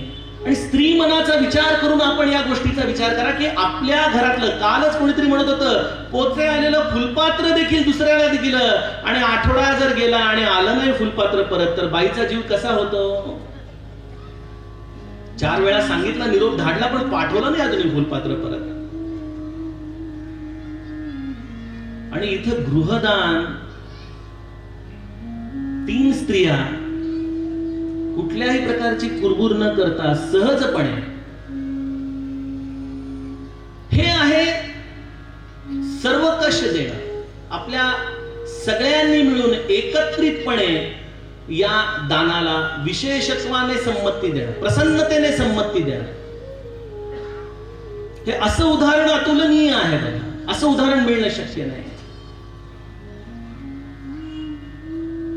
दुसरी गोष्ट आहे ती म्हणजे प्रल्हाद महाराजांनी केवळ घरापुरतच दिलेलं आहे का? या घरामधल्या जेवढ्या वस्तू आहेत तेवढ्याच तुम्ही लुटून न्या असं म्हटलंय का? बघा, त्यानंतर काहीच दिवसांनी ज्या काही त्यांच्या जमिनी आजूबाजूला होत्या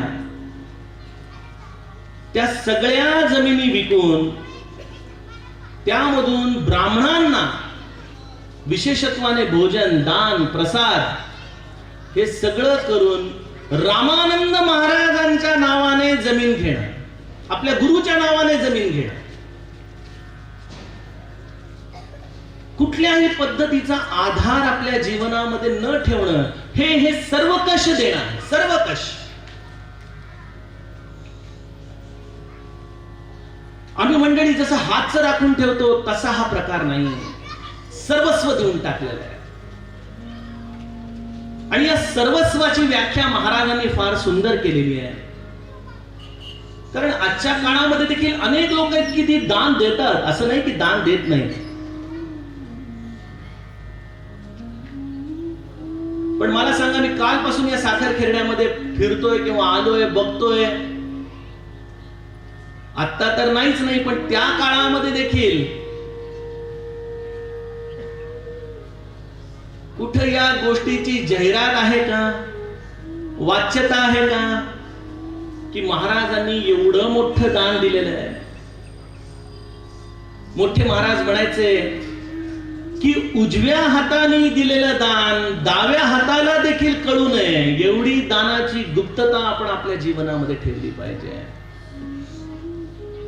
कधी या गोष्टीचं प्रल्हाद महाराजांच्या मुखातून आपण सर्व मंडळी त्यांना देहाने खरोखर धन्य आहात की ज्यांनी आपल्या सद्गुरूचा सहवास देहाने प्राप्त केला. पण आपल्या सद्गुरूच्या मुखातून त्यांनी केलेल्या या दानाची कीर्ती आपल्यापैकी कोणी कधी ऐकली आहे का? महाराज म्हणतात, दानामध्ये सर्व देणं हे सोपं आहे, परंतु स्व देणं अत्यंत अवघड आहे. मी हे दिलं, मी हे दिलं, मी हे केलं, हा मनुष्याचा जो मूळ आहे ना अहंतेचं, ते सुटणं अत्यंत अवघड आहे.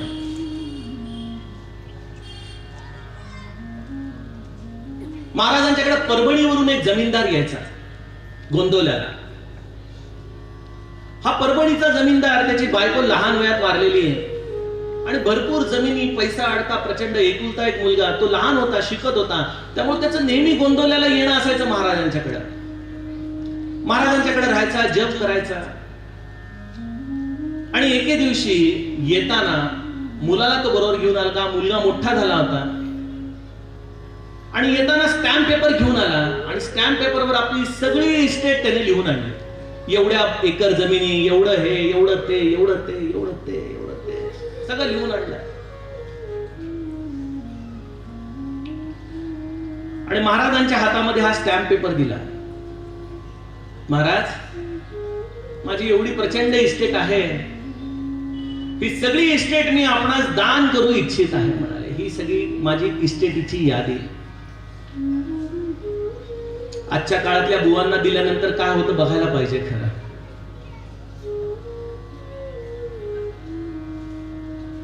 महाराजांनी ते सगळी यादी वाचली आणि तो कागद त्याच्याकडेच परत देत म्हणाले, बाळा, हे सगळं रामाचं आहे, हे समजून तू त्याच्यामध्ये राहा, हेच मला देणं आहे म्हणाले.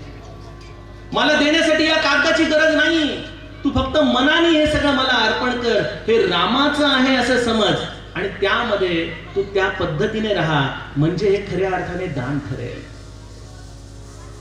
दानामधला हा सगळ्यात महत्वाचा घटक आहे की तुम्ही किती देता, त्यापेक्षाही काय भावनेने देता. प्रत्येकानेच गृहदान करावं अशी अपेक्षा नाही, तुम्हाला जे अनुकूल असेल त्या प्रमाणामध्ये तुम्ही द्यावं. परंतु ते देत असताना तुमच्या मनातल्या भावनेचा आपण विचार जर केला आणि लक्षात आलं की आपण त्यामध्ये दिल्याची कुठेतरी अहंता आतमध्ये तरी बाळगून आहोत, तर समजावं की अजूनही आपण सर्वस्वाचं दान देऊ शकलो नाही. त्यामुळे ही गोष्ट अतुलनीय 3 गोष्टींमुळे आहे. एक, हे सगळ्यांनी मिळून दिलेलं दान आहे. दुसरं, हे सर्वकष दान आहे. आणि तिसरं, हे सर्वस्वाचं दान आहे. त्यामुळे हा त्रिवेणी संगम आहे. त्यामुळे हे अतुलनीय आहे, त्यामुळे हे अद्वितीय आहे. आणि मी जसं तुम्हाला म्हटलं की या घटना सहजासहजी घडत नसतात. यामागं जन्मोजन्मीची तपश्चर्या असते. जन्मोजन्मी हे संत घडत असतात. आमचे ब्रह्मानंद महाराज जेव्हा गोंदवल्याला आले आणि काही काळामध्येच ते महाराजांच्या अगदी निकटचे झाले, म्हणजे इतके निकटचे की महाराज फक्त बुवा म्हटल्यानंतर महाराजांचा कंठ दाटून यायचा. इतकं ब्रह्मानंद महाराजांनी महाराजांच्या हृदयामध्ये स्थान निर्माण केलं. तेव्हा अनेक लोकांना हा प्रश्न पडायचा की हे आत्ता मागून आलेले, आम्ही इतके दिवस महाराजांच्या जवळ आहोत, तरी देखील आम्हाला अजून तेवढी जवळीक निर्माण करता येत नाही. आणि एकदा या प्रश्नाला कोणीतरी वाचा फोडली आणि महाराज म्हणाले की ब्रह्मानंदाचं हे त्याने प्राप्त केलेलं स्थान हे एका जन्माचं नाही, ही जन्मोजन्मीची साधना आहे. त्यामुळे तुम्ही आणि मी जर ठरवलं की गृहदान करायचं, तर आम्ही या गृहदानाची नक्कल करू शकू, परंतु त्याची प्रत, त्याची गुणवत्ता आम्ही मात्र काही केल्या साध्य करू शकणार नाही, कारण की तेवढी तपश्चर्या निश्चितच आमची नाही. प्रल्हाद महाराजांच्या बाबतीमध्ये जर या घटनेच्या आधाराने त्यांच्या पूर्वायुष्याचा विचार केला तर लक्षात येतं की या गृहदानाची सुरुवात कुठे झाली असेल. आपल्याला काय वाटतं, या गृहदानाची तयारी कुठे झाली आहे?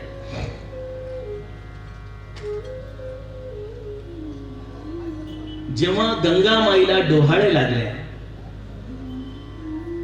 आणि त्या डोहाळ्यांचं रूपक जे ग्रंथकाराने लिहून ठेवलेलं आहे की आधी बाबाजींचा जन्म आहे, म्हणजे वासुदेव, गोपाळांजींचा पण जन्म आहे, परंतु प्रल्हाद महाराजांच्या जन्माच्या वेळेला विशेषत्वाने गंगामाईंमध्ये ज्या काही गोष्टी वेगळ्या पद्धतीने दिसू लागल्या, त्या म्हणजे त्यांच्या या प्रल्हादाच्या गर्भामधल्या वाढी बरोबरच विरक्तीचा देखील उदय त्यांच्या जीवनामध्ये झालेला आहे. विशेषत्वाने त्यांचं मन दासबोधामध्ये रमू लागलेलं आहे. कुठं वेदांचं पठण चाललं असेल तर गंगामाई तिथे जाऊन बसतायत. आतमध्ये जो गर्भ येतो ना, त्याप्रमाणे आईची चित्त प्रवृत्ती देखील घडत असते बरं का. ते कीर्तनकार फार गमती करतात. आमच्याकडे कीर्तनकार आले आणि त्यांनी फार छान जोक सांगितला, कुठेतरी डोक्यात घर करून बसला, त्यामुळे आता सांगू असं वाटतो. म्हणे एका बाईला असे दिवस गेले, तिला विचारलं, बाई काय खावंसं वाटतंय? ती म्हणाली, मला मॅगी खावीशी वाटते म्हणाले. कीर्तनकार म्हणाले, नक्की एक चायनीज जन्माला येणार होता, याच्या या खुणा होत्या म्हणाले. कोण जन्माला येतंय त्याप्रमाणे आईची चित्त प्रवृत्ती देखील ठरते. आणि आतमध्ये ज्या या महादेवाच्या अंशाने, या मारुती रायाने या अंजनी रूपी गंगामाईचा गर्भ धारण केलेला आहे, तो त्या काळापासूनच आपल्या साधनेची लक्षणं आईच्या रूपाने दाखवू लागला. आईचं विशेष वैराग्यामध्ये, विशेष अध्यात्मामध्ये चिंतन वाढलेलं आहे. महाराजांचा जन्म माघ वद्य अमावस्येचा, आणि त्याच्या आधीच ही संक्रांत अशी 1892 सालची आलेली आहे. आणि त्यावेळेला घरोघरी सगळ्या सवाशिणींच्याकडे लगबग चालू झाली लुटण्याची, दान लुटण्याची. आपल्याकडे पण नाही का, ते गाळणी देतात, अजूनही काय देतात, वेगवेगळ्या वस्तू देतात.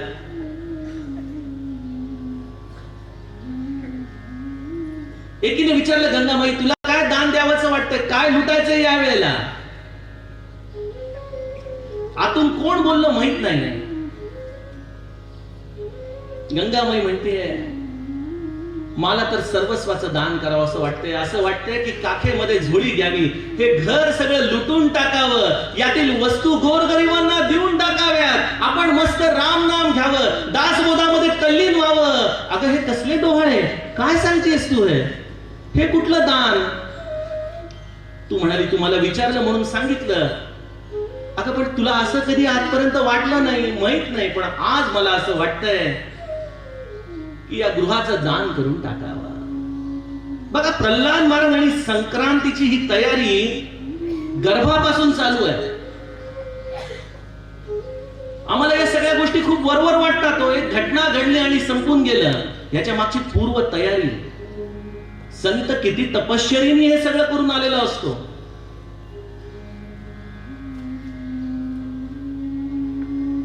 आईच्या गर्भामध्ये असलेल्या बालकापासून ही चित्त प्रवृत्ती आईची तयार होतीये की मला असं वाटतं की सर्वस्वाचा त्याग करून टाकावा. आपल्यावरून विचार करा सज्जनो की हे का अद्वितीय चरित्र आहे. कारण एका मातेच्या पोटामध्ये गर्भ असताना आई स्वप्न बघते की माझा मुलगा आजच्या काळानुसार इंजिनियर होईल, डॉक्टर होईल, अजूनही काहीतरी होईल.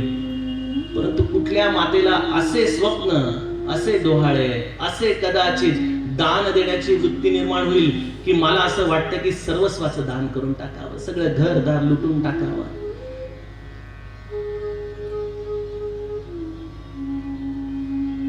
हे अद्भुत आहे.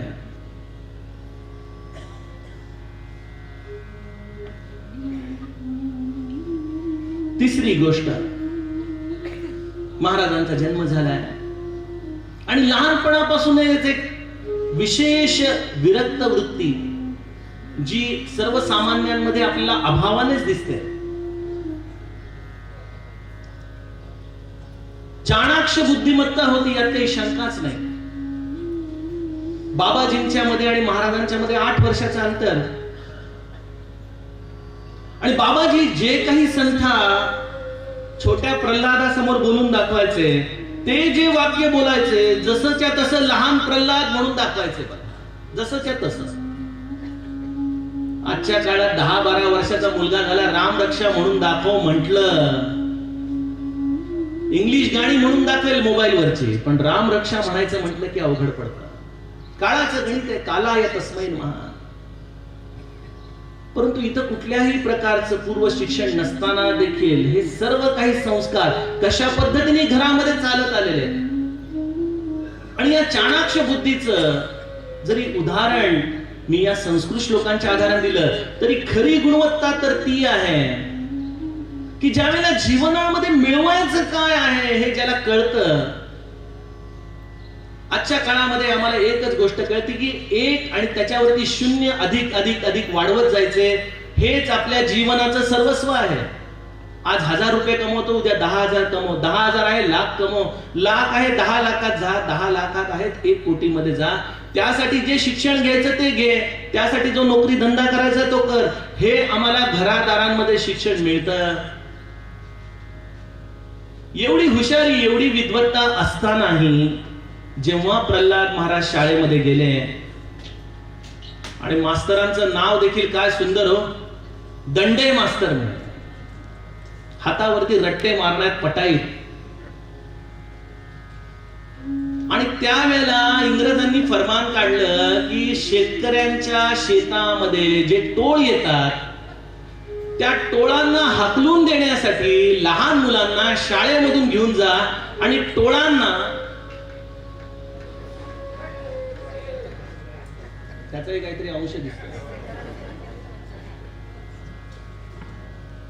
लहान मुलांना या शेताचं रक्षण करण्यासाठी बसवा. यावरती प्रल्हाद महाराज हात वरती करून म्हणतात, महाराज आपल्याकडून हे काही जमणार नाही बरं का मास्तर.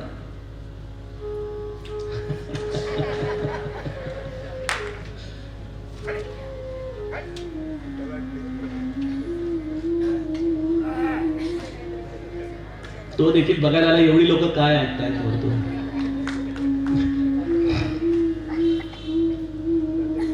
तर महाराज तेव्हा हात वरती करून मास्तरांना म्हणतात की माझ्याकडून हे होणार नाही. भूतदया नावाचा जो प्रांत आहे ना, तो बाहेरून शिकून कोणाला येत नाही, तो आतूनच उपजतपणे आणावा लागतो. याचं एक अत्यंत सुंदर उदाहरण. आणि महाराज म्हणाले जर असं असेल तर उद्यापासून शाळेत येऊ नको, महाराज म्हणाले ठीक आहे, उद्यापासून शाळेत येत नाही, परंतु माझ्याकडून ही अशी शिक्षण पद्धतीच्या आधाराने पुढचं शिक्षण होणार नाही. बघा, महाराज आमचे मोठे महाराज दुसरी इयत्ता शिकलेले आहे. आनंद सागरांची देखील तीच अवस्था. रामानंद महाराज देखील दुसऱ्या तिसऱ्या इयत्तेमधून बाहेर पडलेले आहे. आणि प्रल्हाद महाराजांच्याकडे सगळी अनुकूलता असूनही पुढच्या शिक्षणाचा पाया थांबला. यावरून तुम्ही असं काही समजू नका की संत व्हायचं असेल तर दुसरी शिकलं पाहिजे बरं का. कारण की आम्ही लोक चुकीचे अर्थ काढण्यात फार पटाईत आहोत. अर्थ हा आहे की त्यांना जीवनाचा बोध फार लवकर झालेला आहे की काय नेमकं शिकायचंय. एकावरती शून्य वाढवण्याची कला शिकण्यापेक्षा त्या शून्याला भेदून परमात्म्यापर्यंत जाण्याची कला शिकणं महत्वाचं आहे. आणि ही वृत्ती ज्यांना उपजत असते, आणि ही उपजत वृत्ती येण्यासाठी पहिल्यांदा तर स्वार्थ करा साधारे, नित्य तुम्ही नाम गायनी जागा. आम्हाला आमचा खरा स्वार्थ कळायला पाहिजे की काय स्वार्थ आहे, काय प्राप्त केलं म्हणजे या जीवनाला मी न्याय दिला. आज आयुष्याचे हा एवढा मोठा टप्पा आलाय तरी देखील आम्हाला अजून आमचा खरा स्वार्थ कळत नाही. हे दुर्दैव आहे आमचं. आणि त्यामुळं ही संत मंडळींची ही कृती, यावरून तुम्ही फक्त एवढाच बोध घ्यायचा आहे की आम्हाला यातून आमच्या जीवनाचं मर्म काय आहे ते कळायला पाहिजे. सज्जनो, वैराग्य नावाची जी गोष्ट मी आपल्याला सांगायचा प्रयत्न करतोय ती रक्तातच असावी लागते. ती बाहेरून तुम्ही कितीही मुखवटे धारण केले तरी देखील ते मुखवटे गळून पडतात. बघा बघा, महाराजांच्या जीवनामधला विवाहा पश्चात जिजीमाईने स्वतः जे त्यांच्या साधकांना कथन केलेला प्रसंग आहे, जो पोथीमध्ये देखील आहे, फलशोभनाचा. लहानपणीच महाराजांचं लग्न झालेलं आहे आणि या खेरडे कुटुंबियातली ही धाकटी मुलगी मैना मोठ्या प्रेमाने तिला आपल्या घराची सून म्हणून काळे घराण्याने आणलं. लहान वयात लग्न झालेलं. आणि जेव्हा ही मैना, जिचं नाव सासरी आल्यानंतर कृष्णा ठेवलं, ती ऋतुस्नाती झाली आणि गर्भदान व्हावं या उद्देशाने घरामध्ये यज्ञ झाला. या नवरा बायकोला एकांत देण्यात आला आणि या एकांताच्या प्रसंगी प्रल्हाद महाराज आपल्या पत्नीला काय म्हणताय, बाई तुला शाश्वत आनंद पाहिजे का क्षणिक आनंद पाहिजे? जिजीबाई म्हणते, मला क्षणिक नको, मला कायम स्वरूपी आनंद पाहिजे. मग कायम आनंदाचा एकच मार्ग आहे, माझा ऐकशील का? होय म्हणाल्या. काय बाईंची तयारी आहे बघा. आपल्या गळ्यातली तुळशीची माळ काढून आईच्या हातात देत आहेत आणि म्हणतायत, हाच शाश्वत आनंदाचा मार्ग आहे. या माळेला सोडू नको, अखंड नामस्मरण करत राहा, जीवनामध्ये तुला हा आनंद पदोपदी जाणवेल. मी जो आपल्याला सांगायचा प्रयत्न करतो की वैराग्य हे रक्तात असावं लागतं. मला सांगा, इथं सर्व धर्म रीती रिवाजाप्रमाणे समाज मान्यतेने झालेला हा विवाह आहे. स्त्रीच्या आधाराने गर्भधारणा करणं यामध्ये कुठल्याही पद्धतीच्या समाजाच्या रीतीला रिवाजाला कुठेही छेद नव्हता. तरी देखील या वैराग्याचा जर मुखवटा असता तर तो कदाचित कुठेतरी हलू शकला असता. परंतु या वैराग्याचा कण कण, मी तर म्हणेन की वैराग्याने जर देह धारण केला तर त्या देहाचं नाव श्री प्रल्हाद महाराज असेल.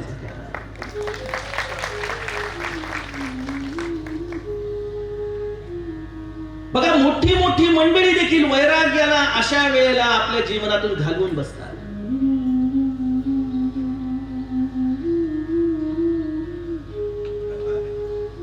मी तुम्हाला महाभागवतातल्या व्यासांचा असंतोष प्रकरण कदाचित आपल्याला माहिती असेल, पहिल्या अध्यायामध्ये, की ज्यामध्ये व्यास असंतोषामध्ये होते. का असंतोष होता त्यांना?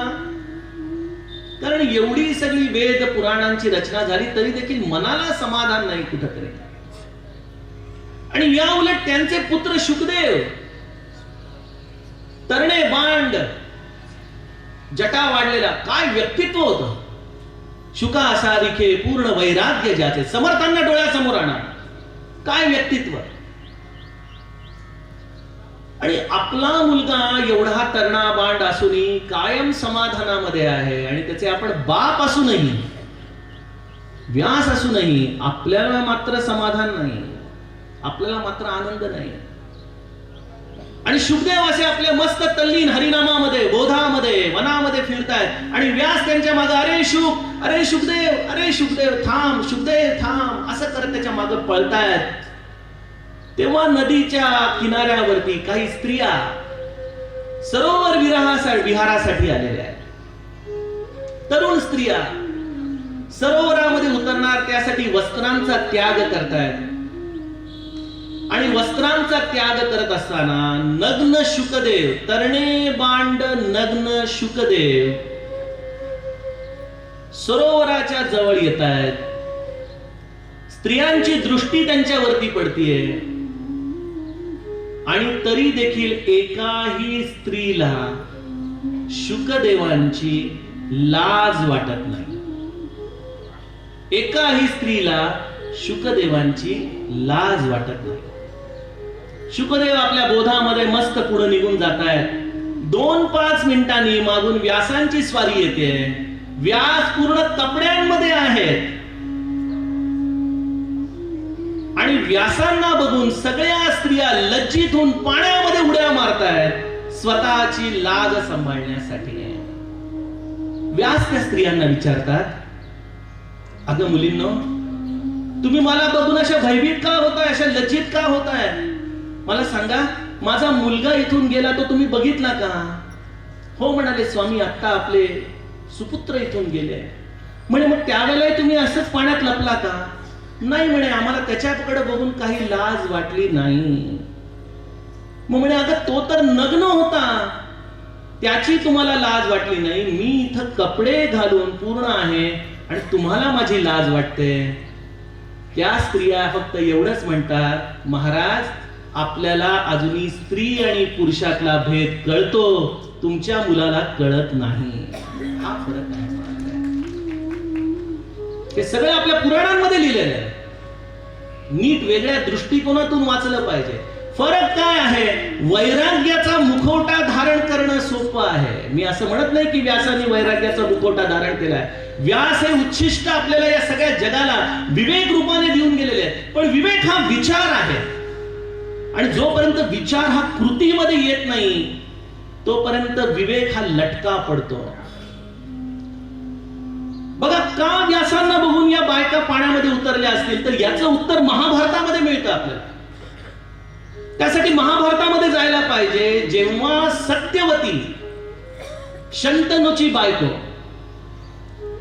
शंतनूची ही बायको सत्यवती, तिला 2 मुलं, चित्रांगद आणि विचित्रवीर्य.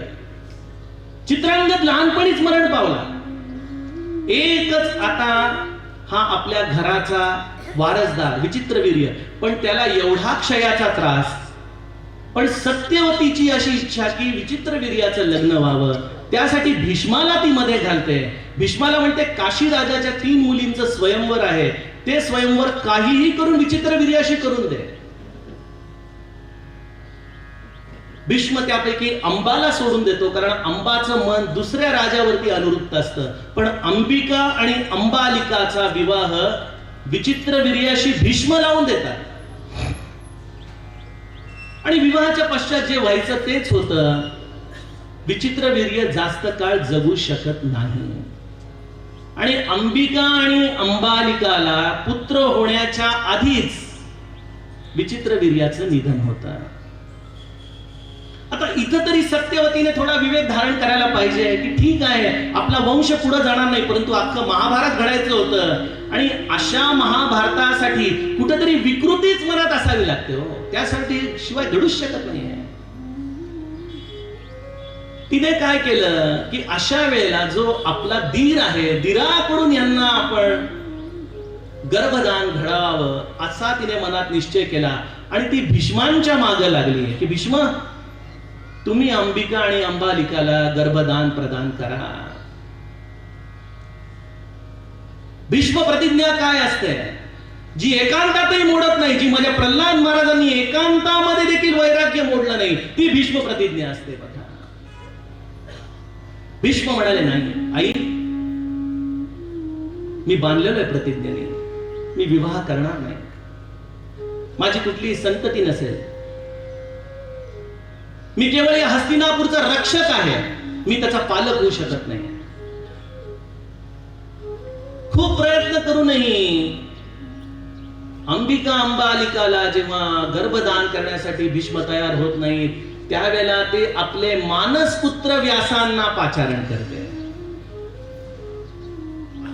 आणि व्यासांना विनंती करते की अंबिका आणि अंबालिकाला आपण गर्भदान करावं. आणि मी जो तुम्हाला सांगायचा प्रयत्न करतो की विवेक हा विचार आहे, पण त्या विवेक विचाराला जर कृती नसेल तर कुठंतरी ते विवेक विचार देखील कमी पडतात, तिथं त्याला वैराग्याची जोड राहत नाही. जरी चरित्राच्या आधाराने, महाभारताच्या रचनेच्या आधाराने अंबिका आणि अंबालिकाला पुत्र होणं गरजेचं असलं तरी त्यासाठी व्यासांनीच निमित्त व्हायला पाहिजे होतं, हे ठीक आहे चरित्राच्या आधाराने, परंतु त्यामध्ये व्यास अंबिका आणि अंबालिकाला गर्भदान देतात. अंबिका पासून धृतराष्ट्र, कारण की ती डोळे मिटून घेते आणि त्यावेळेला त्या भीतीमुळं, या तेजामुळं व्यासांच्या पुत्र आंधळा तयार होतो. तर अंबालिका भयभीत झाल्यामुळं तिला पंडू असा एक अत्यंत कुंकवत असा पुत्र आणि आणखीन एका पुत्राची इच्छा करते. तेव्हा अंबालिका आपल्या दासीला पुढं करते आणि या दासीपासून विदूर, आणि इथून हे सगळं महाभारत सुरू होतं. व्यास हे आपल्यासाठी अत्यंत वंदनीय आहेत. व्यासांच्या चरित्रावरती माझा कुठलाही आक्षेप नाही. सांगायचा उद्देश असा आहे की भीष्म ढळले नाही, व्यासांनी मात्र अकारण या चरित्रामध्ये प्रवेश घेऊन या चरित्राला पुढे विस्तार केला आणि स्वतःच या चरित्राचे पुन्हा लेखक झालेले आहेत. जे ढळतं ते वैराग्य कुठलं.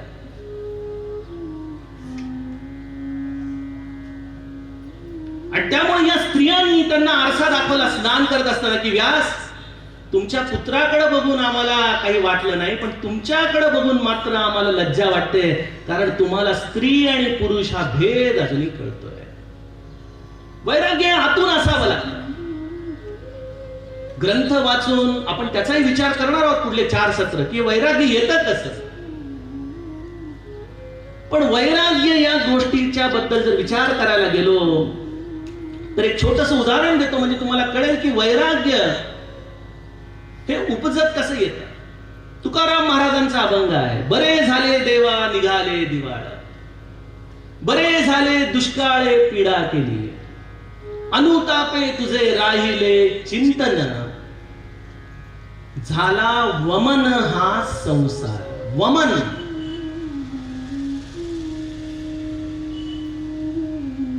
वमन म्हणजे काय? उलटी. आपल्यापैकी कोणी उलटी केल्यानंतर तिला जाऊन बघत बसले का कधी? काय पडलं बाबा पोटातून, काय खाल्लं होतं? उलटीचा आपण तिरस्कार करतो की नाही? वैराग्य हे जोपर्यंत संसाराचं वमन होत नाही तोपर्यंत येत नाही. आमचे चैतन्य महाराज देगलूरकर त्यांच्या कथेमध्ये फार एक छान गोष्ट सांगतात. आपल्या गावाकडच्या लोकांना ही गोष्ट फार आवडेल. एकदा जावई बापू पहिल्यांदा दिवाळी सणासाठी घरी यायला निघतात सासरी. पहिलंच दिवाळी सण आणि त्यामुळे सासूबाई जावयाची सगळ्या बाजूनी चौकशी करत असते. त्यावेळेला काही फोन नसायचे, व्हॉट्सअप नसायचे. मग शेजार पाजारांना विचार, त्यांच्या गावातले कोणी भेटले तर विचार, मुलीला कधी भेटली तर विचार, अगं जावई बापूंना काय आवडतं का नेमकं?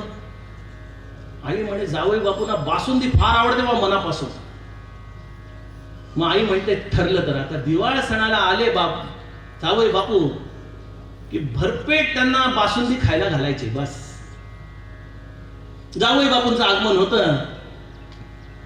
आपले जुने घरातले दिवस, चूल असते लाकडं पेटवलेली, मोठं भांड घेऊन सासूबाई दूध ढवळण्यासाठी बसलेले असतात, बासुंदी करायला. आणि असे थंडीचे दिवस दिवाळीचे, आणि सासूबाईंना झालेली असते सर्दी. सासूबाई आपलं दूध ढवळण्यासाठी दुधावरती वाकून सारखं दूध ढवळतायत. जावई बापूला खिडकीतून दिसतायत सासूबाई आपल्या. म्हणतो आपल्या सासूबाई किती काळजी घेतात आपली. त्यांना खरी आपली काळजी बाबा, जावयाची एवढी बासुंदी करतात आपल्यासाठी. दुराडा खूप होतो म्हणून जावई बापू म्हणतो जरा सासूबाईंना मदत करावी दूर घालवायला. म्हणून तो स्वयंपाकघरात जायला, आणि धुरामुळं नाकातला द्रव पदार्थ जरा व्हायला सुरुवात झालेला असतो, आणि सासूबाई दुधावरती वाकून धवळणार तेवढ्यात नाकातला प्रसाद दुधामध्ये जाऊन पडताना जावई बापू बघतो. तसाच मागच्या पावली परत फिरतो. म्हणतो अरे बापरे, आता काय करावं. बासुंदी छान तयार होते. जावई बापू पंगत बसते. सासूबाई स्वतः चांदीच्या भांड्यामध्ये बासुंदी घेऊन जावयाला वाढण्यासाठी येतात. आणि जावई आता फक्त झोपायचं राहतं ताटावरती. नाही, मी नाही बासुंदी खाऊ शकत. अहो का नाही खाऊ शकत? तुम्हाला आवडतं ना बासुंदी? तुमच्यासाठी नाही हो, माझा आज पोट खराब आहे. मग आपण डॉक्टरकडे जाऊ, काय काळजी करू नका, तुम्हाला गोळ्या देतो, पण आज बासुंदी प्यायलाच पाहिजे.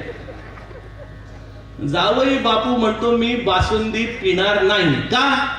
मला नाही आवडत बासुंदी आजपासून. अहो काय ना सांगता, नाही आवडत मला बासुंदी.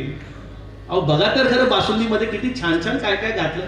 नको, तुम्ही काय घातलं याची मला जाणीव आहे.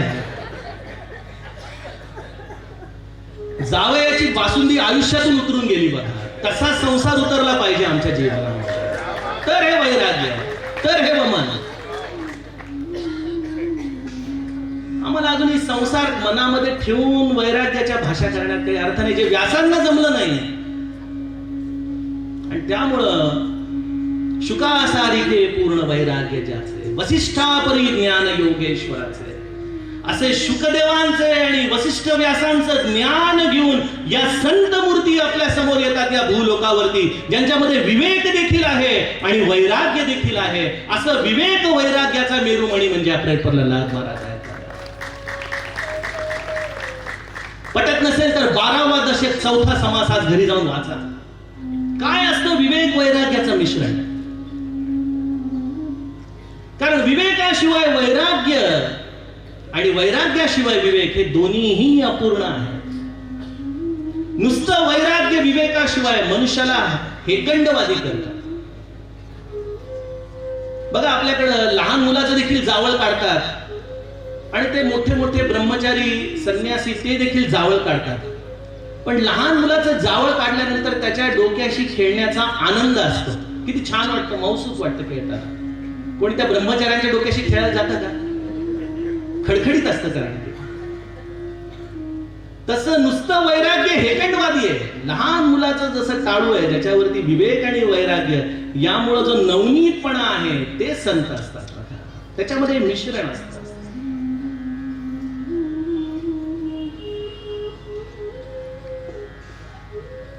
11 वाजलेले आहेत, त्यामुळे माझी वेळ संपली. आता अजूनही बरीच भगवत चर्चा करायची आहे. प्रसंग छोटा आहे गृहदान, पण 5 दिवस काय आयुष्यभर जरी बोललो तरी संपणार नाही, एवढं महत्व त्याच्यामध्ये आहे. एकच सांगू इच्छितो की ही महान विभूती आहे. यांना आपण सामान्य जन समजू नका. या प्रसंगाला सामान्य प्रसंग समजू नका. त्यांनी दिलेल्या बोधाला तुम्ही सामान्य बोध समजू नका. आपण ज्यांच्या सावलीमध्ये आहोत ती कैलाशाची सावली आहे, ती हिमालयाची सावली आहे. आपल्याला घर बसल्या प्रपंचाचे भोग घेत असताना या संतांनी त्या भगवंताच्या दर्शनाचा मार्ग दिलाय. तो मार्ग आपण सगळ्यांनी मनापासून आचरण करावा. त्यासाठी हा सगळा अट्टहास आपला चाललेला आहे. दुपारी 3:30 वाजता पुन्हा एकदा या भगवत चर्चेमध्ये आपण रममाण होऊया. जानकी जीवन स्मरण जय जय राम.